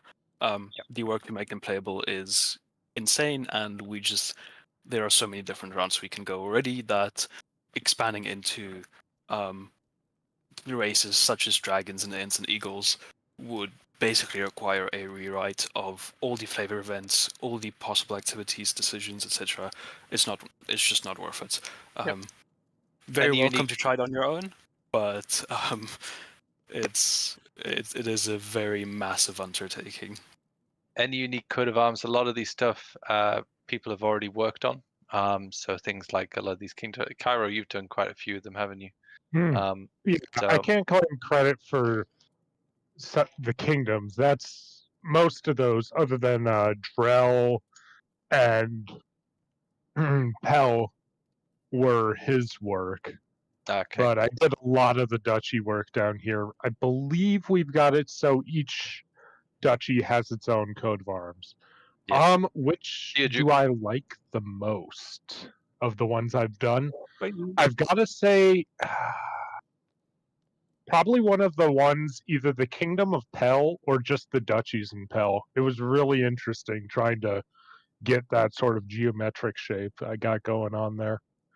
I need to force him to make Druidane versions of them, so that if you take over Druidane as the yes, I say force, but he is a glutton for just having like people come up to him and be like, "Could you make this really obscure, random like? I mean, what happens if goblins take over Dale?" And he's like, "Well, yeah, obviously." That one's for if certain people reclaim land taken from them by the Numenorians. Mm-hmm. So, I mean, obviously we need a unique name and coat of arms for all of Thani Hazard if the Druidane own it. Someone was asking if Quind have their own religion. Yes, they do. I'm showing it on screen right now. Yep. Just something that I would like to expand on. Someone asking, will there be an option for the wasteland stuff? For just setting all non-canon areas to wasteland. Currently, there's already a functionality that we implemented, which allows you to set empire regions to wastelands. But I do want to slightly just improve the GUI and add in a few more nice features, such as a button that you can click, which will be like something like only canon areas, and then it'll only delete the canon areas or only non-canon regions, and it'll delete all the non-canon regions, just for more ease of use. But yeah. But yes, if you use it, just to then we're gonna have to have the fun game of when do we draw the line at what's canon and what's not, because we have a lot of non-canon inspiration, for example, around the Sea of Rune. But you definitely say that that's part of the canon area.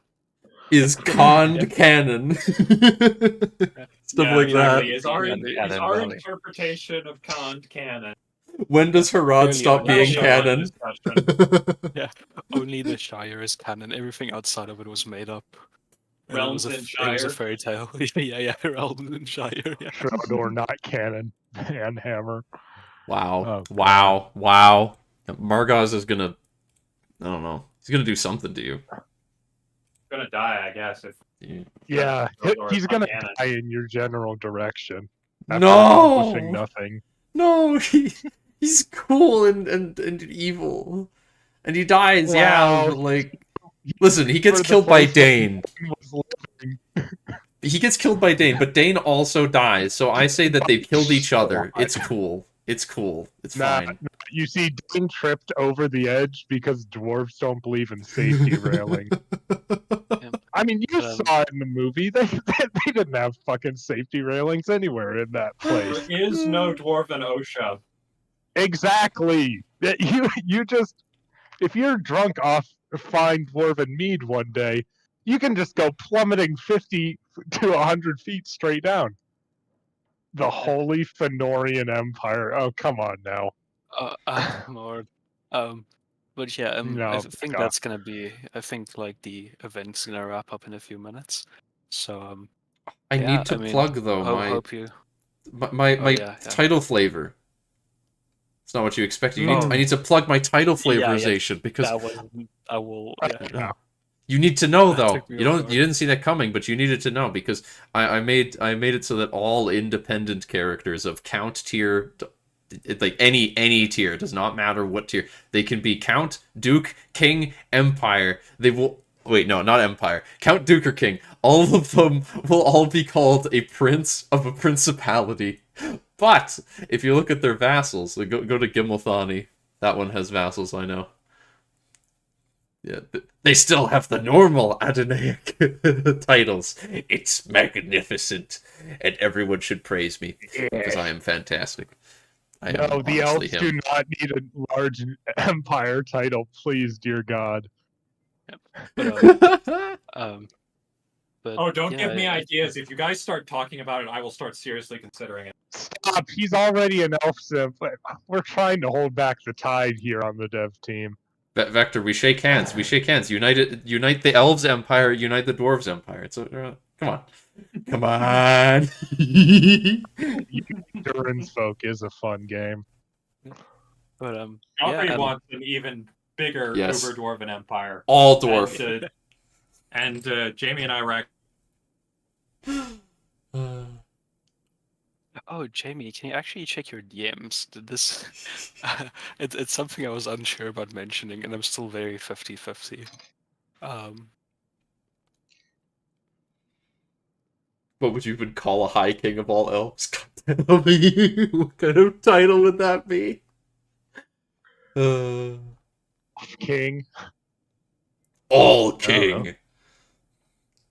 I mean, that sounds like that's more like a dwarf sounding name too, though. I don't know. That's the dwarf name. Sorry, I I've been agree. muted this whole time. Yeah. Yes, I got. No, you actually, guys. I'm just talking over you.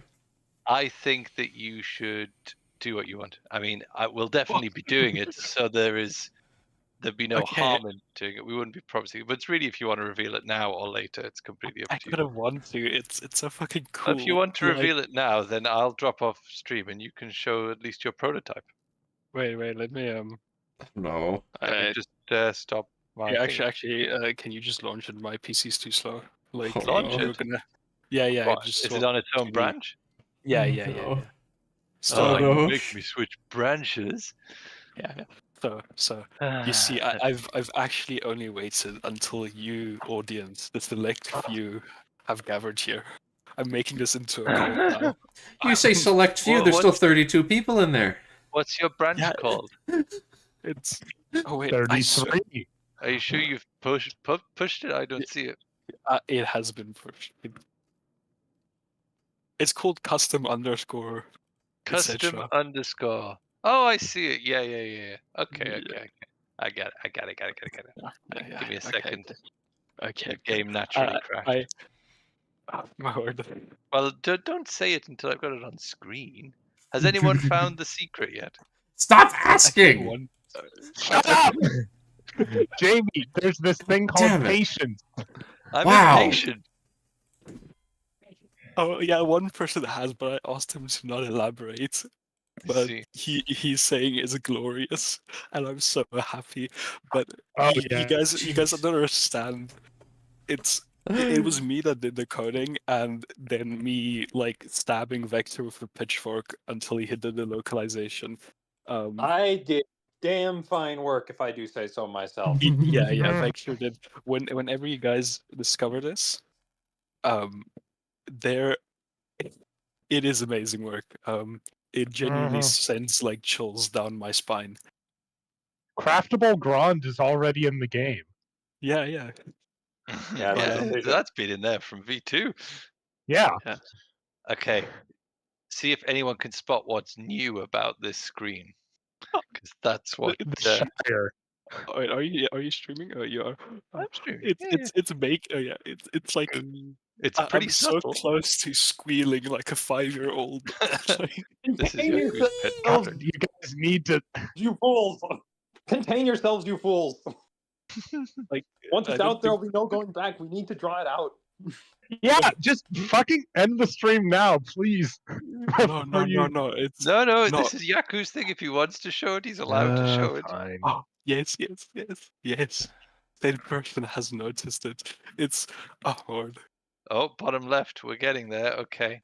I mean, I'm driving, so tell me. Do you want me to click? Is it a crown? Honestly, if people actually spot it, because like honestly, like, oh yes, that's what you're talking about. I remember. Are you wanting me to press the button, Yaku, or is that enough of a teaser for you? Yes, please.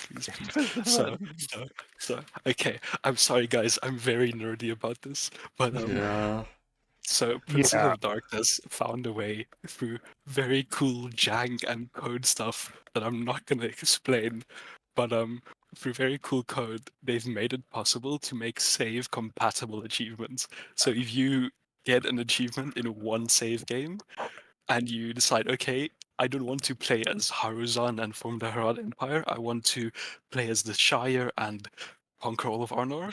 If you go into that game, start a new game, your achievements will carry over. Yeah, it's pretty cool. And as soon as we realized this was possible, we started a thread, and there must have been like 150 different suggestions. We really racked our brains for the worst puns we could think of. The most glorious puns. Am I clicking any of these? Start with easy. Is there any difference? Start with easy first. You got to work your way to the hard ones. Let's show a few. Start easy. Start with the easy first. Yeah. Jamie, you can use this effect. Right, I'll piss a few times, so you can just unlock those four. I sent to you in DMs. You can just copy and paste those into your console. Yeah. Oh, okay, so I've unlocked a hard one. Very good. Oh, I've achieved ongoing on an adventure. Very good. Yeah. So we can trigger these, and these will just stay between save games, right? So theoretically, if it's working correctly, have you got it implemented? It should be. There's some stuff I still need to figure out, so don't So I'm be starting surprised. a new game as a new character. Look at it not working I didn't even save the last one. I will leave the team. Yeah, that's it. You have to leave the team. Okay, fine. Guys, sorry. I'm taking my crafting mechanic with me. It's been great. It's been great modding the game. It's been nice knowing you. See you guys. I'm gonna very hard, Jamie. I'm gonna go start my own mod, Exile in Realms. So if anyone Exile in Realms. Do you have any need for coat of arms designers?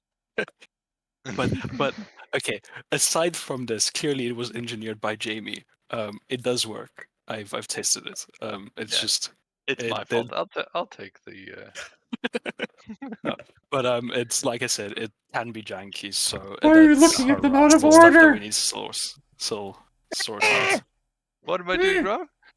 I don't know. Look at medium first. You've got to draw it out. We gotta get those views. Oh, he did?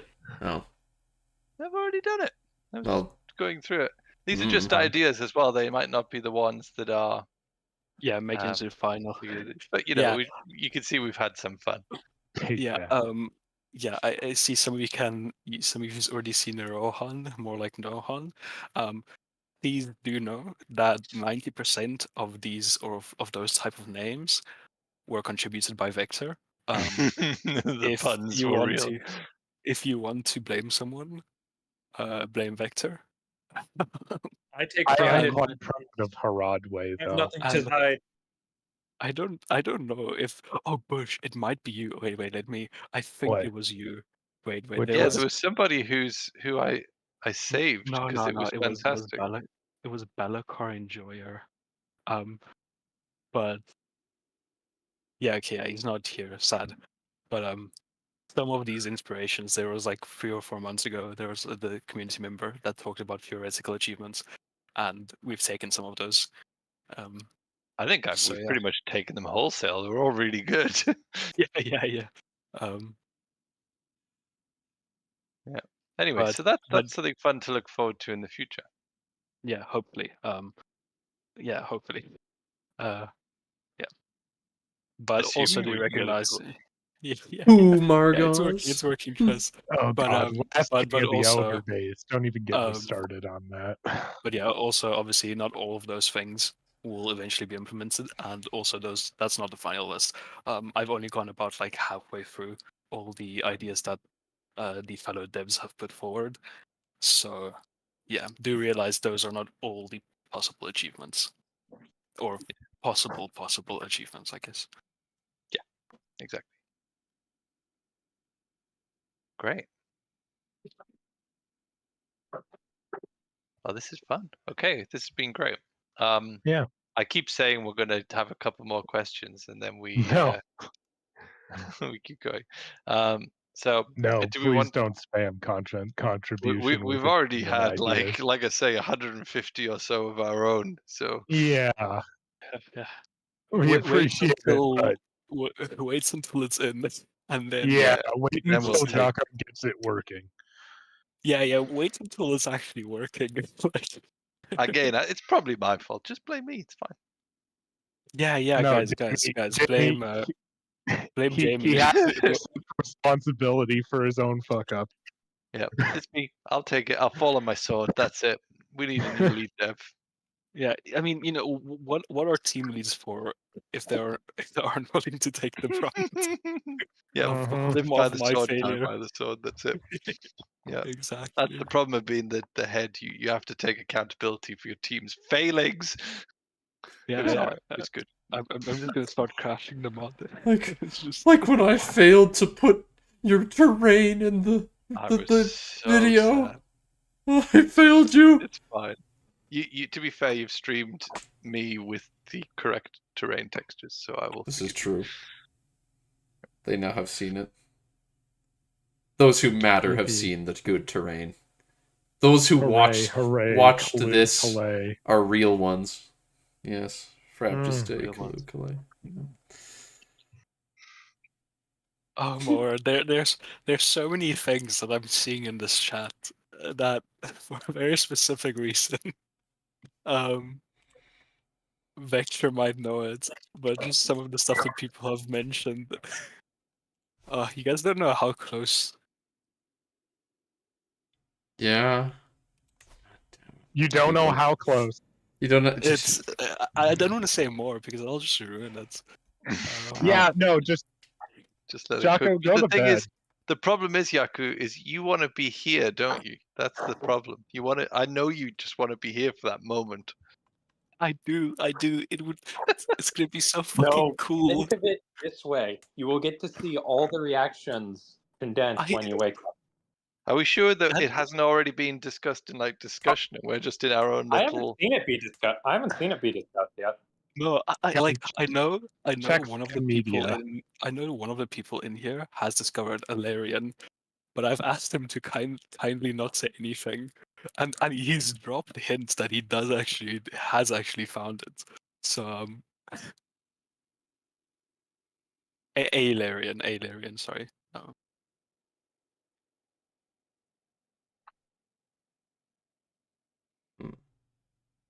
Ah, yes. The secret is that Anarian is in the mod.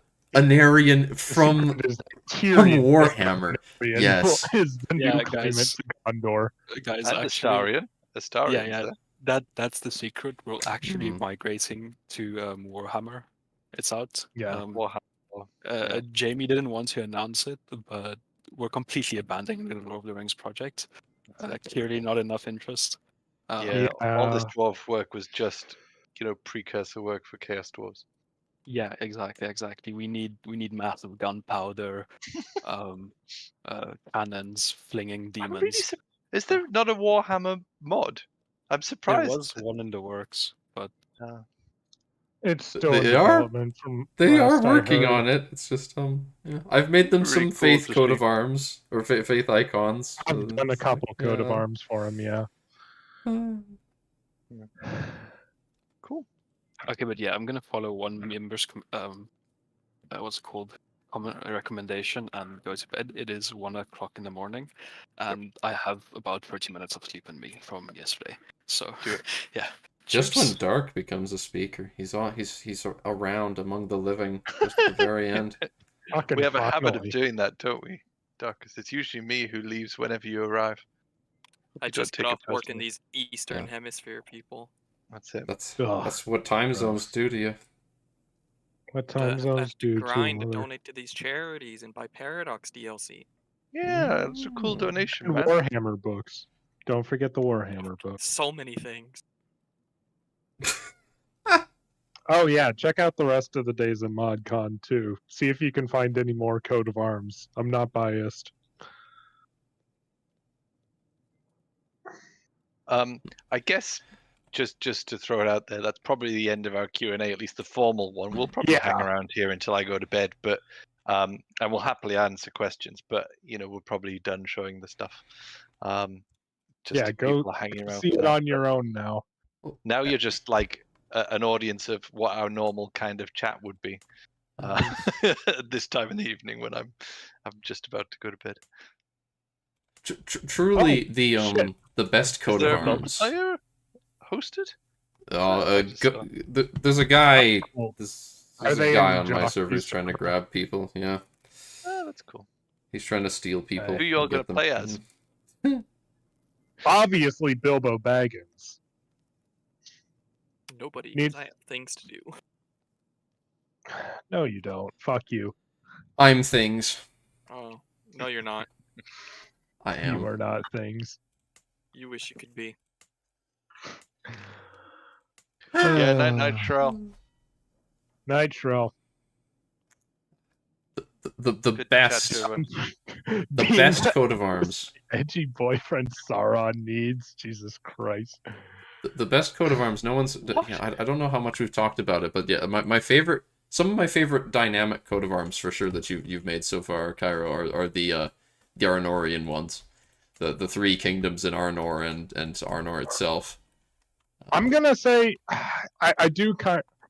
I'm gonna say my favorites to make, or the group that I had the most fun with consistently, was making Dane or Dane Lintus, any form of Dane, so including Dunlendings, have the ability to get custom coat of arms for if they take over any of the kingdoms in Gondor or Kel and Ardon. Did you apply those to the Druidane as well? I do have some for the Druidane. I don't have all the ones I was thinking of yet. I'm gonna find out right now before we get the achievement. I do have the Druidane one for the funny that I've shown off before. You didn't! You didn't make the Gondor ones apply to Druidane as well. You evil. No. Fuck you. They deserve it. They get Stoneland. I'm giving them Stoneland. I'll get them a custom coat of arms for Stoneland, but they've already got one for Anorian. Don't be greedy. Oh! I forgot that these stages have like really cheesy background music I can turn on. I can't remember what it sounds like. I'm going to turn on for 1 second. Oh, there you go. Like, it's like a YouTube premiere. Oh, very different thoughts. Oh, now it's not like. Oh, that's good. Kind of twee. That's enough of that.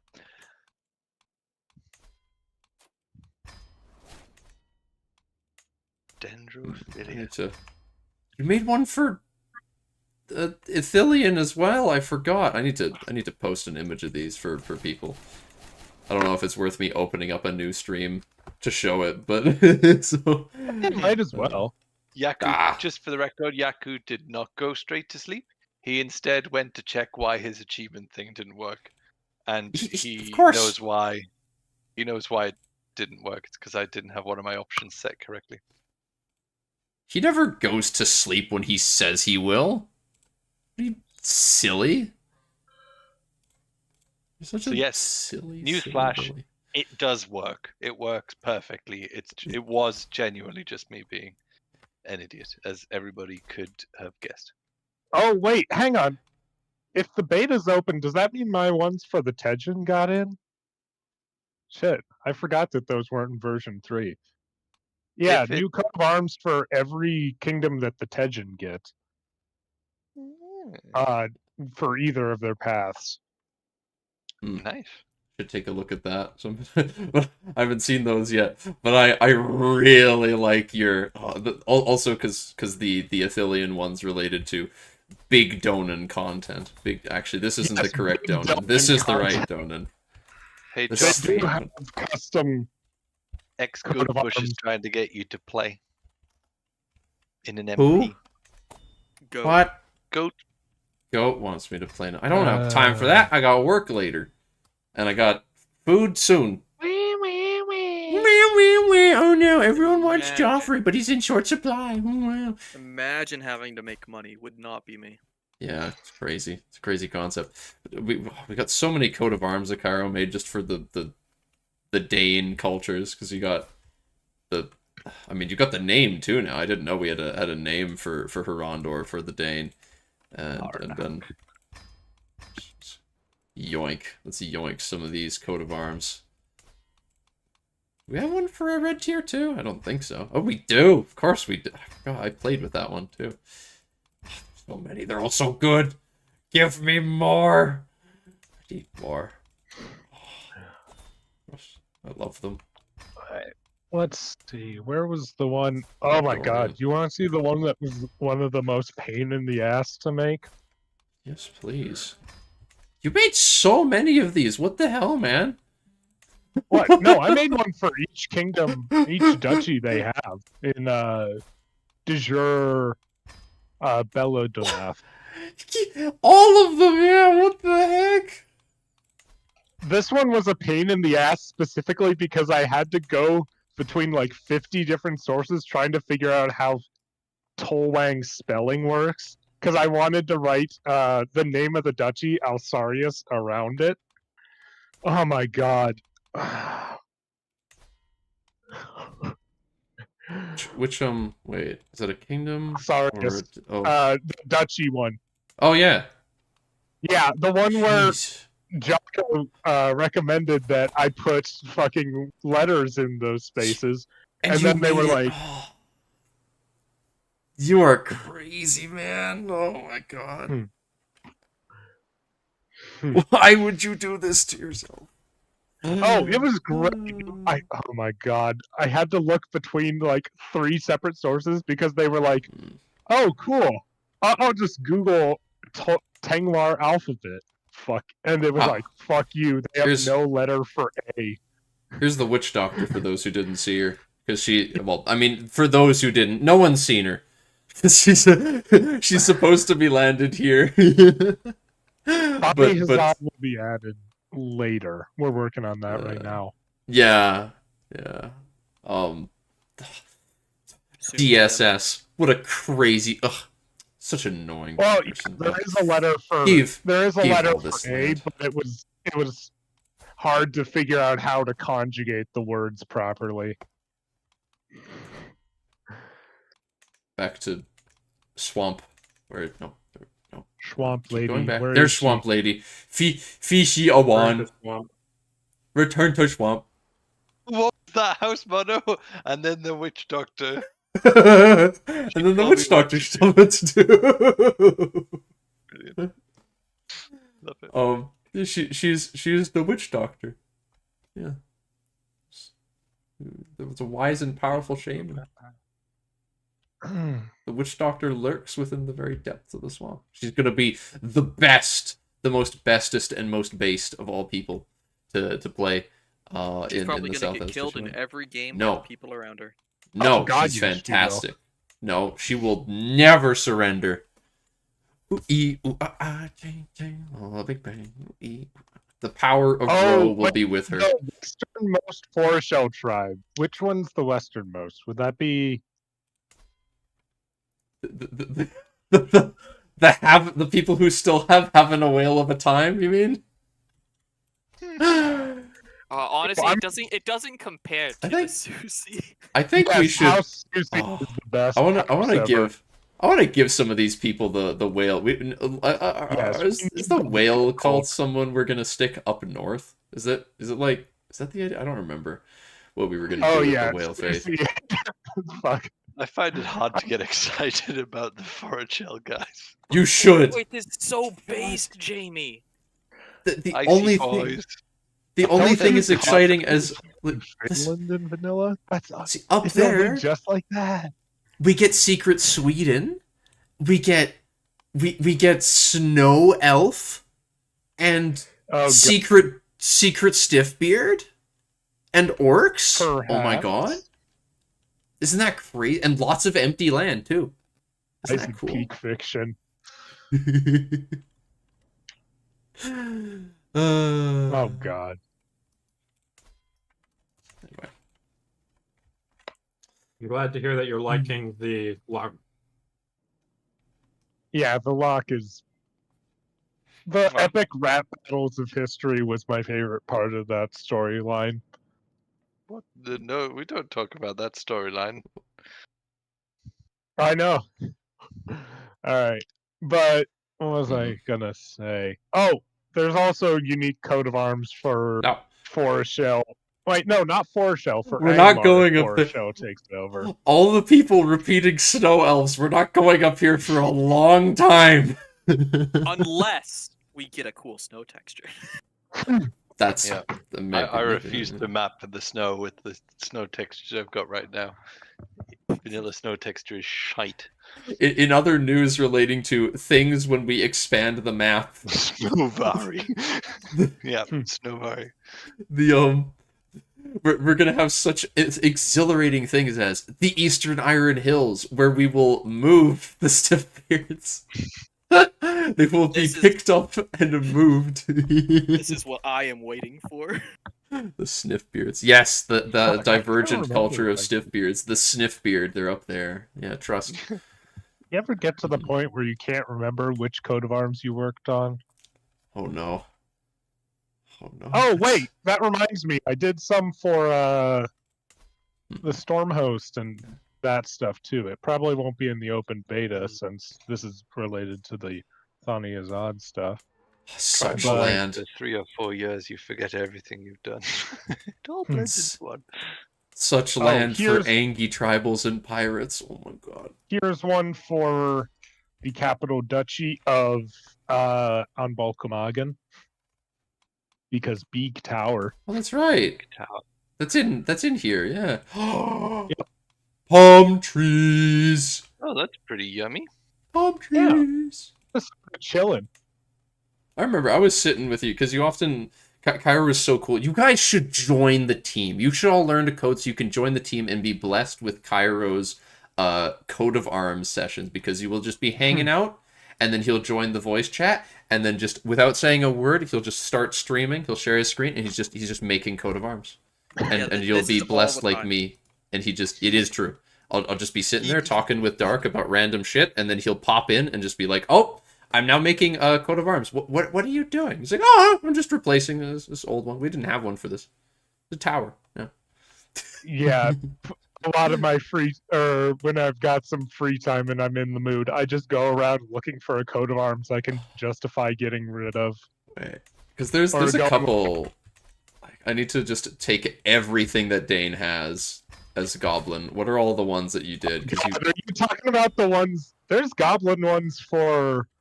I don't know if I did them for all of the Iron Hills, but I did them for each duchy in the Grey Mountains, each duchy in all of the Misties. Yeah, yeah, there's one for the Empire because I gave it Karagors because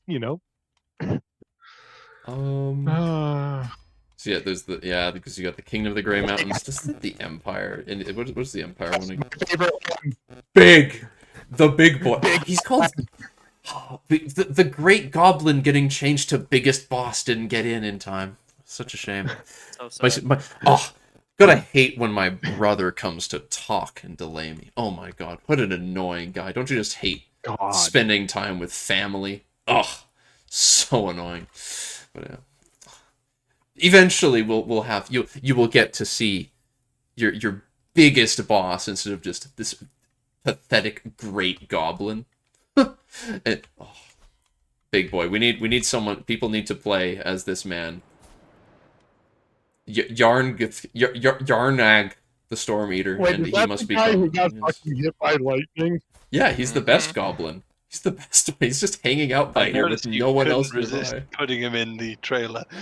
Of course, dude is lobotomized by lightning bolt because he climbed to the top of Thundercleft spires and just did the Zuko thing. Hit me! You've never held back before! And then he got hit. Unfortunately, he did not have lightning bending to save him. Tragically. Damn. Other one. There's also unique coat of arms for each kingdom in Rovanian and Rune if it gets taken over by Easterlings. First though, no, not you, Buckland. First we need Buckland. Needs to take Arthedain. Yes. Yep. The Arnor ones. This is for any one who's not Numenorian gets these coat of arms instead. Mm-hmm. And who grabs? Do we get? Let's have Seamus can grab Cardolan. Hurrah! He gets Cardolan's got the golden bowl that I've heard they use a lot. And the hillman can take Rudar. It's the axes and the goats. Yeah. Beautiful. And of course, who else could be Emperor? Could be Emperor of Arnor. The high custodian Barliman of the freehold of Arnor with the someone's gone in. I don't remember what my original oak was, but someone's gone in and changed my title flavor and didn't say anything. The Brinkman freehold. Yes, that one was not on me. Oh, high custodian sounds pretty good though. I do like it. I'm not saying that I dislike it, but someone did it and didn't say anything to me. I don't like change. I don't like change unless I did it. Hobbits, right? They better not. Ooh. There we go. Good. No one's changed it. Lord of the Lordship of Fordway. That's right. You better not touch that. but I love the coat of arms you made for Arnor when it's held by a non-Dunedain. Look at this thing. Look at this. What is this thing even? It's it's a deer thing with the horse by the looks of things. It's got like the horns, and there's got like a halo of like a sun rising up behind it or something, and there's like the horns, and it's got its psychic powers. You don't understand the deep lore that even Vector doesn't know. Like my April Fool's video, the secret lore that they don't want you to know. Yes, the Hillmen are chosen by Eru. I love our Barleyman DNA so much. Just forget about yeah, he's just chilling. Where we need... It was like a couple days ago too, I swear. It was so recent that Loon went in and was just like, you know what? What if Druidane just didn't wear clothes? What if they just had loincloths? Yeah. And then that suddenly was the case. Why don't I have the faith icon for that? Weird. SMH my head, Joffrey. SMH my head. What are the kingdoms called? What are the Tedjanai? Which got Ted Yathani. So it's based on your religion as well. Oh. So if you do the Tedjathani ones, it'll only activate if you are Batan on Azindi. If you are... Because, if you were... No, Batan on Azindi, the one that bore Checking anyway. Screw you. Okay, it's not going to work. What if it does? Okay, fine. I'll just kill myself. Now. You should krill yourself. Where is it? Where is it? No, that one is... Tedjathani can only be formed if you're a good guy. I meant for the kingdoms. Oh. So it's... I think Marjorak I didn't want to change, because Marjorak's just fun. I might have made one for... I did make one for Haven of Umbar. Oh no, it's sounding a lot less cool the more, the more we go on. It sounds like there's a lot less stuff you've changed. Okay. I forgot that one, yeah.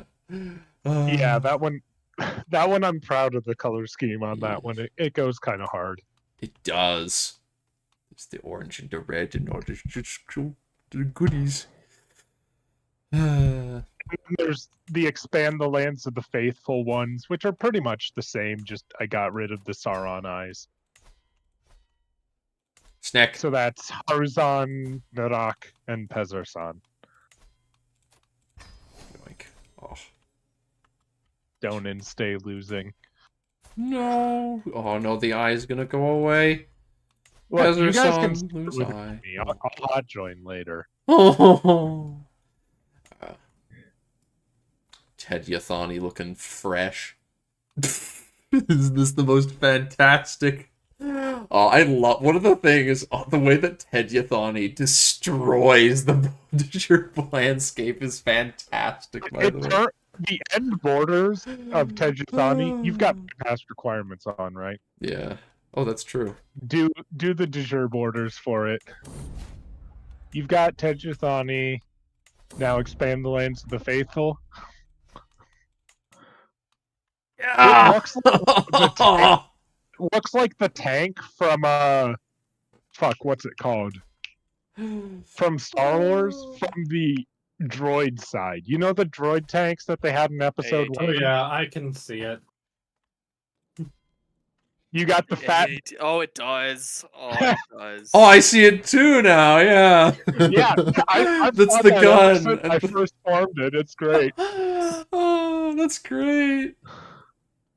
Yep, exactly. That's the GIF. That's Wait, the GIF. Wait, what did I miss? How Tejuthani looks.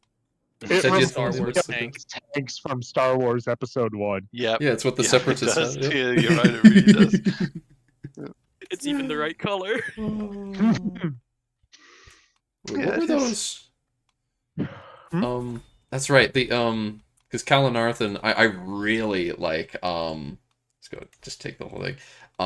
I've seen Torgoyle tier form sometimes. I love when I see the Dunlendings grab it. I love these ones because I was able to play around with some more Imperator like designs. Because the crusty boys, yeah. And they've got ones for every kingdom in Gondor. I don't have one for the High Kingdom of Gondor. Yeah. I just they're so good. I can't wait to play earlier start. Belladon. Lamaiden. Oh, we don't have one for Anphilis yet. Yeah, we do. Oh, well, the name. Yeah. It's just the name Anphilas, yeah. Yeah. Harvidon. Leonard. I love these names.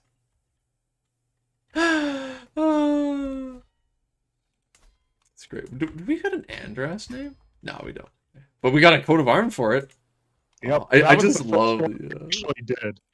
I really am looking forward to like in Akalabeth, and you've got just like the League of Pelargir around here with like a couple dots around the coast, and the rest is just Lamaden. Lamaden. Yeah, I'm looking forward to the White Mountain Empire existing. It'll be fun. Boom. Whatever this ends up looking like, it's glomp. Yeah. Why is it called Lamadon? Because it's lame. No one likes it. Screw you. Lamadon. Yeah, it's the most lame of the Gondorian kingdom. Sorry. Lamadon. What do you think about Belladon? That's fine. It's Lamadon. Look, it's got ye olde artwork of a. I said ostrich or something. It's a fish and it's a pig and it's a bird. And I've got all the essentials, the 3 food groups, the 3 basic food groups. Fish, pig, bird. Fish, pig, and bird. Yes. Healthy lifestyle. Yes. Right, I'm going to bed. It's been fun, guys. It's gonna stick. Yep. See you, Jamie. Have a good night. Bye. He has snake. He caught snake. I like. Oh, I thought it was a twig. This little. The Burbage is a twig. I can't remember. Now we need to. Well, once we get into the earlier start dates, we'll have to force you to do the duchies too. Yeah. Force. Then.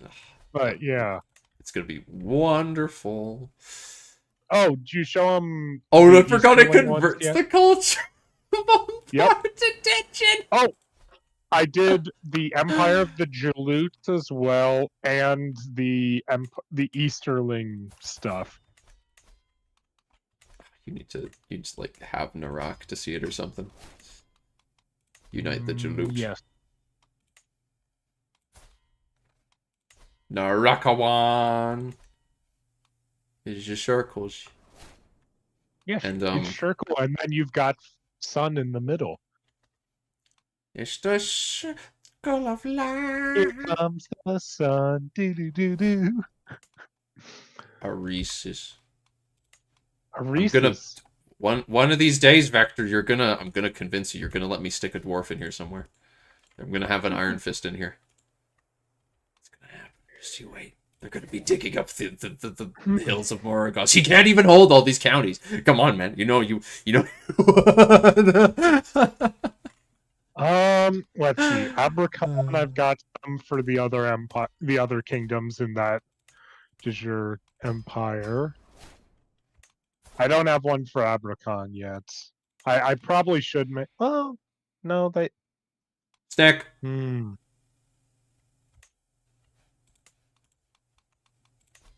Grab the stuff. I've got ones for I made one for Darsalon.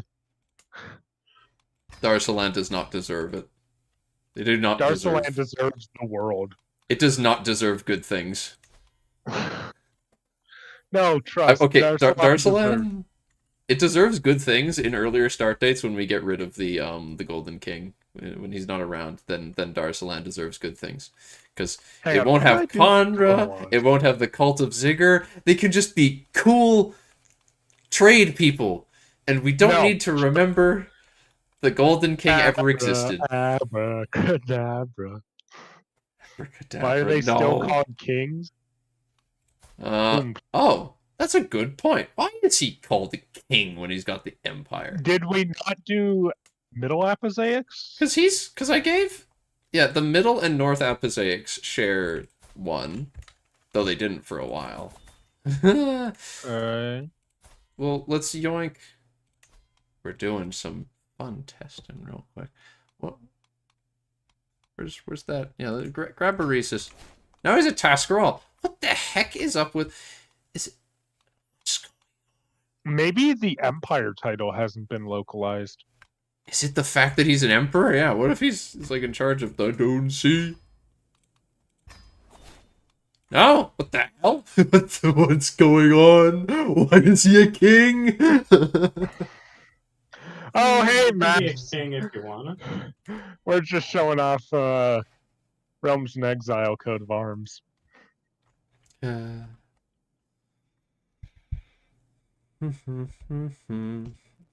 Finally, I get to hear more people. God, the other devs can attest that I just like to force people in chat. Hey, have you seen the new coat of arms I've done for this region? Whoa! The tails, the high elves.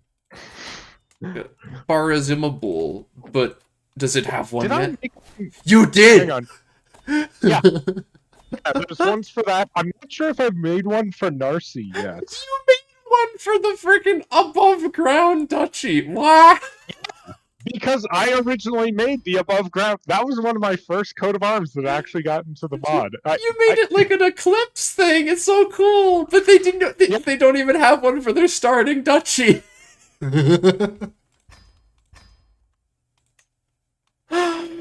Oh, the only duchy that's unique for the goblins is this one above ground. What about the Yellow Mountains? Of course you've got one for the Yellow Mountains.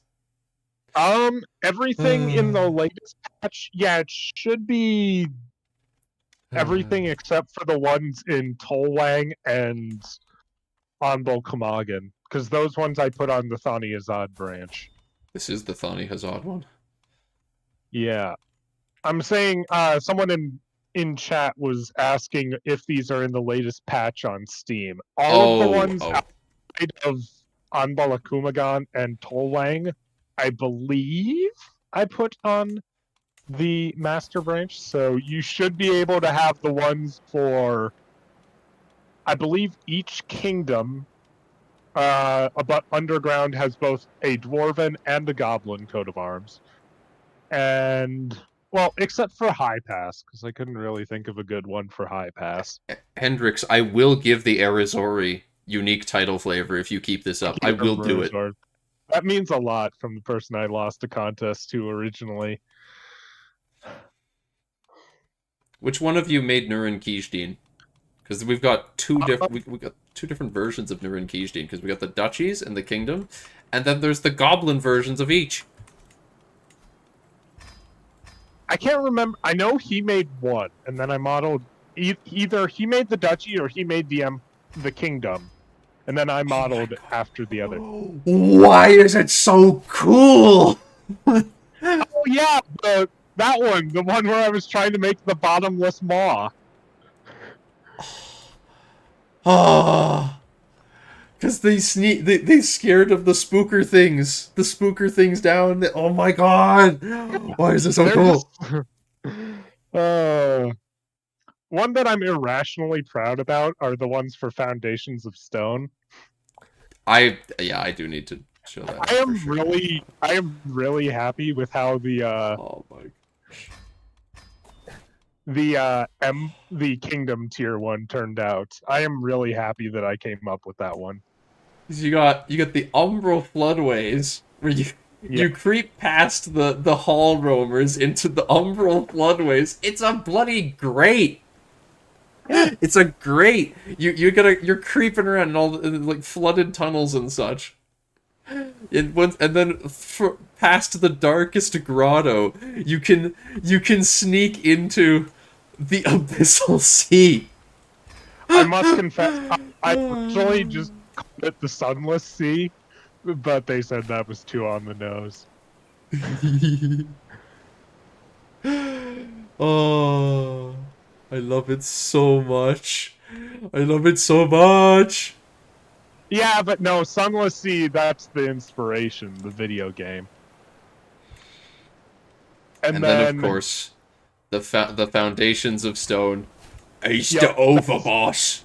The overboss of the Foundations of Stone. This one dude down here. Balrog and Gandalf falling into the water. Yeah. That's what this is. It's like if you look at the shot from the film of like Gandalf and the Balrog falling out of the ceiling, it's like that is very much what this looks like. Where you got the water and then them falling in. Yeah, screw continuity. It looks cool.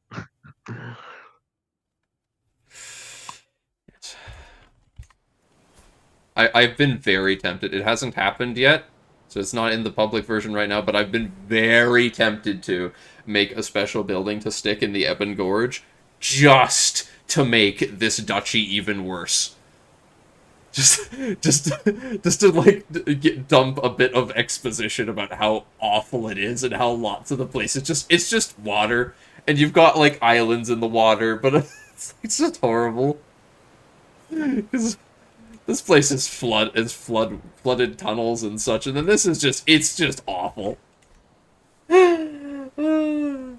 Where yeah, this place would like it's a great place we're gonna have for in earlier start dates when Moria is a thing. This place will be like you'll have a bunch of gobbos down here probably to who then leave here once the War of the Ring happens. You know, the Balrog destroys Moria, so all the goblins flood out, and you've just got the few scattered remnants that stick around behind. But, I know we didn't go with it, I don't think, but one theory for these dudes down here was that they were literally the descendants of, was it Morgoth's army? Like, literally the most craven goblins who immediately after getting let loose just found the deepest, darkest hole they could find. I think that was still the idea. Yeah, that for sounds the about original. right. I can't remember if it got shot down or not, but that was a funny one. That was a funny one. I think that was the idea for like the goblins in Moria. You take goblins in Moria. The goblins in Moria come from the goblins in here, and the goblins from here come from the orcs of Morgoth's host who were really spookered and just like found a hole to hide in, and it was really, really deep. And they yeah, and then it was wet. Like... and then they hung out there and eventually degraded into goblins. Yeah, they are just like, if I recall, just the fucking worst goblins. Like, I'm not sure if we're still going with that lore, but the original plan was that they really don't have like metal or wood, so they just like build shit out of bones or anything that comes down from the upper levels to build their stilt village. I have I think I need to go now because I have food to be eating, and I'm gonna need to get ready for work in only so long. So I shall be heading out and ending my stream of that map, and so. All right. Yeah, that's probably the end of things. Yeah. Thank you, everybody, for joining us for this Q&A session for the launch of 4.0. It's great to have it in your hands. Thank you all for the beta testing work, and we hope you enjoy it. It's been, I'm really happy to have it in your hands. Yeah, and I'm happy to have another captive audience to show Coat of Arms to. They'll all be forced to when they watch the VOD too. Yes. Bye-bye.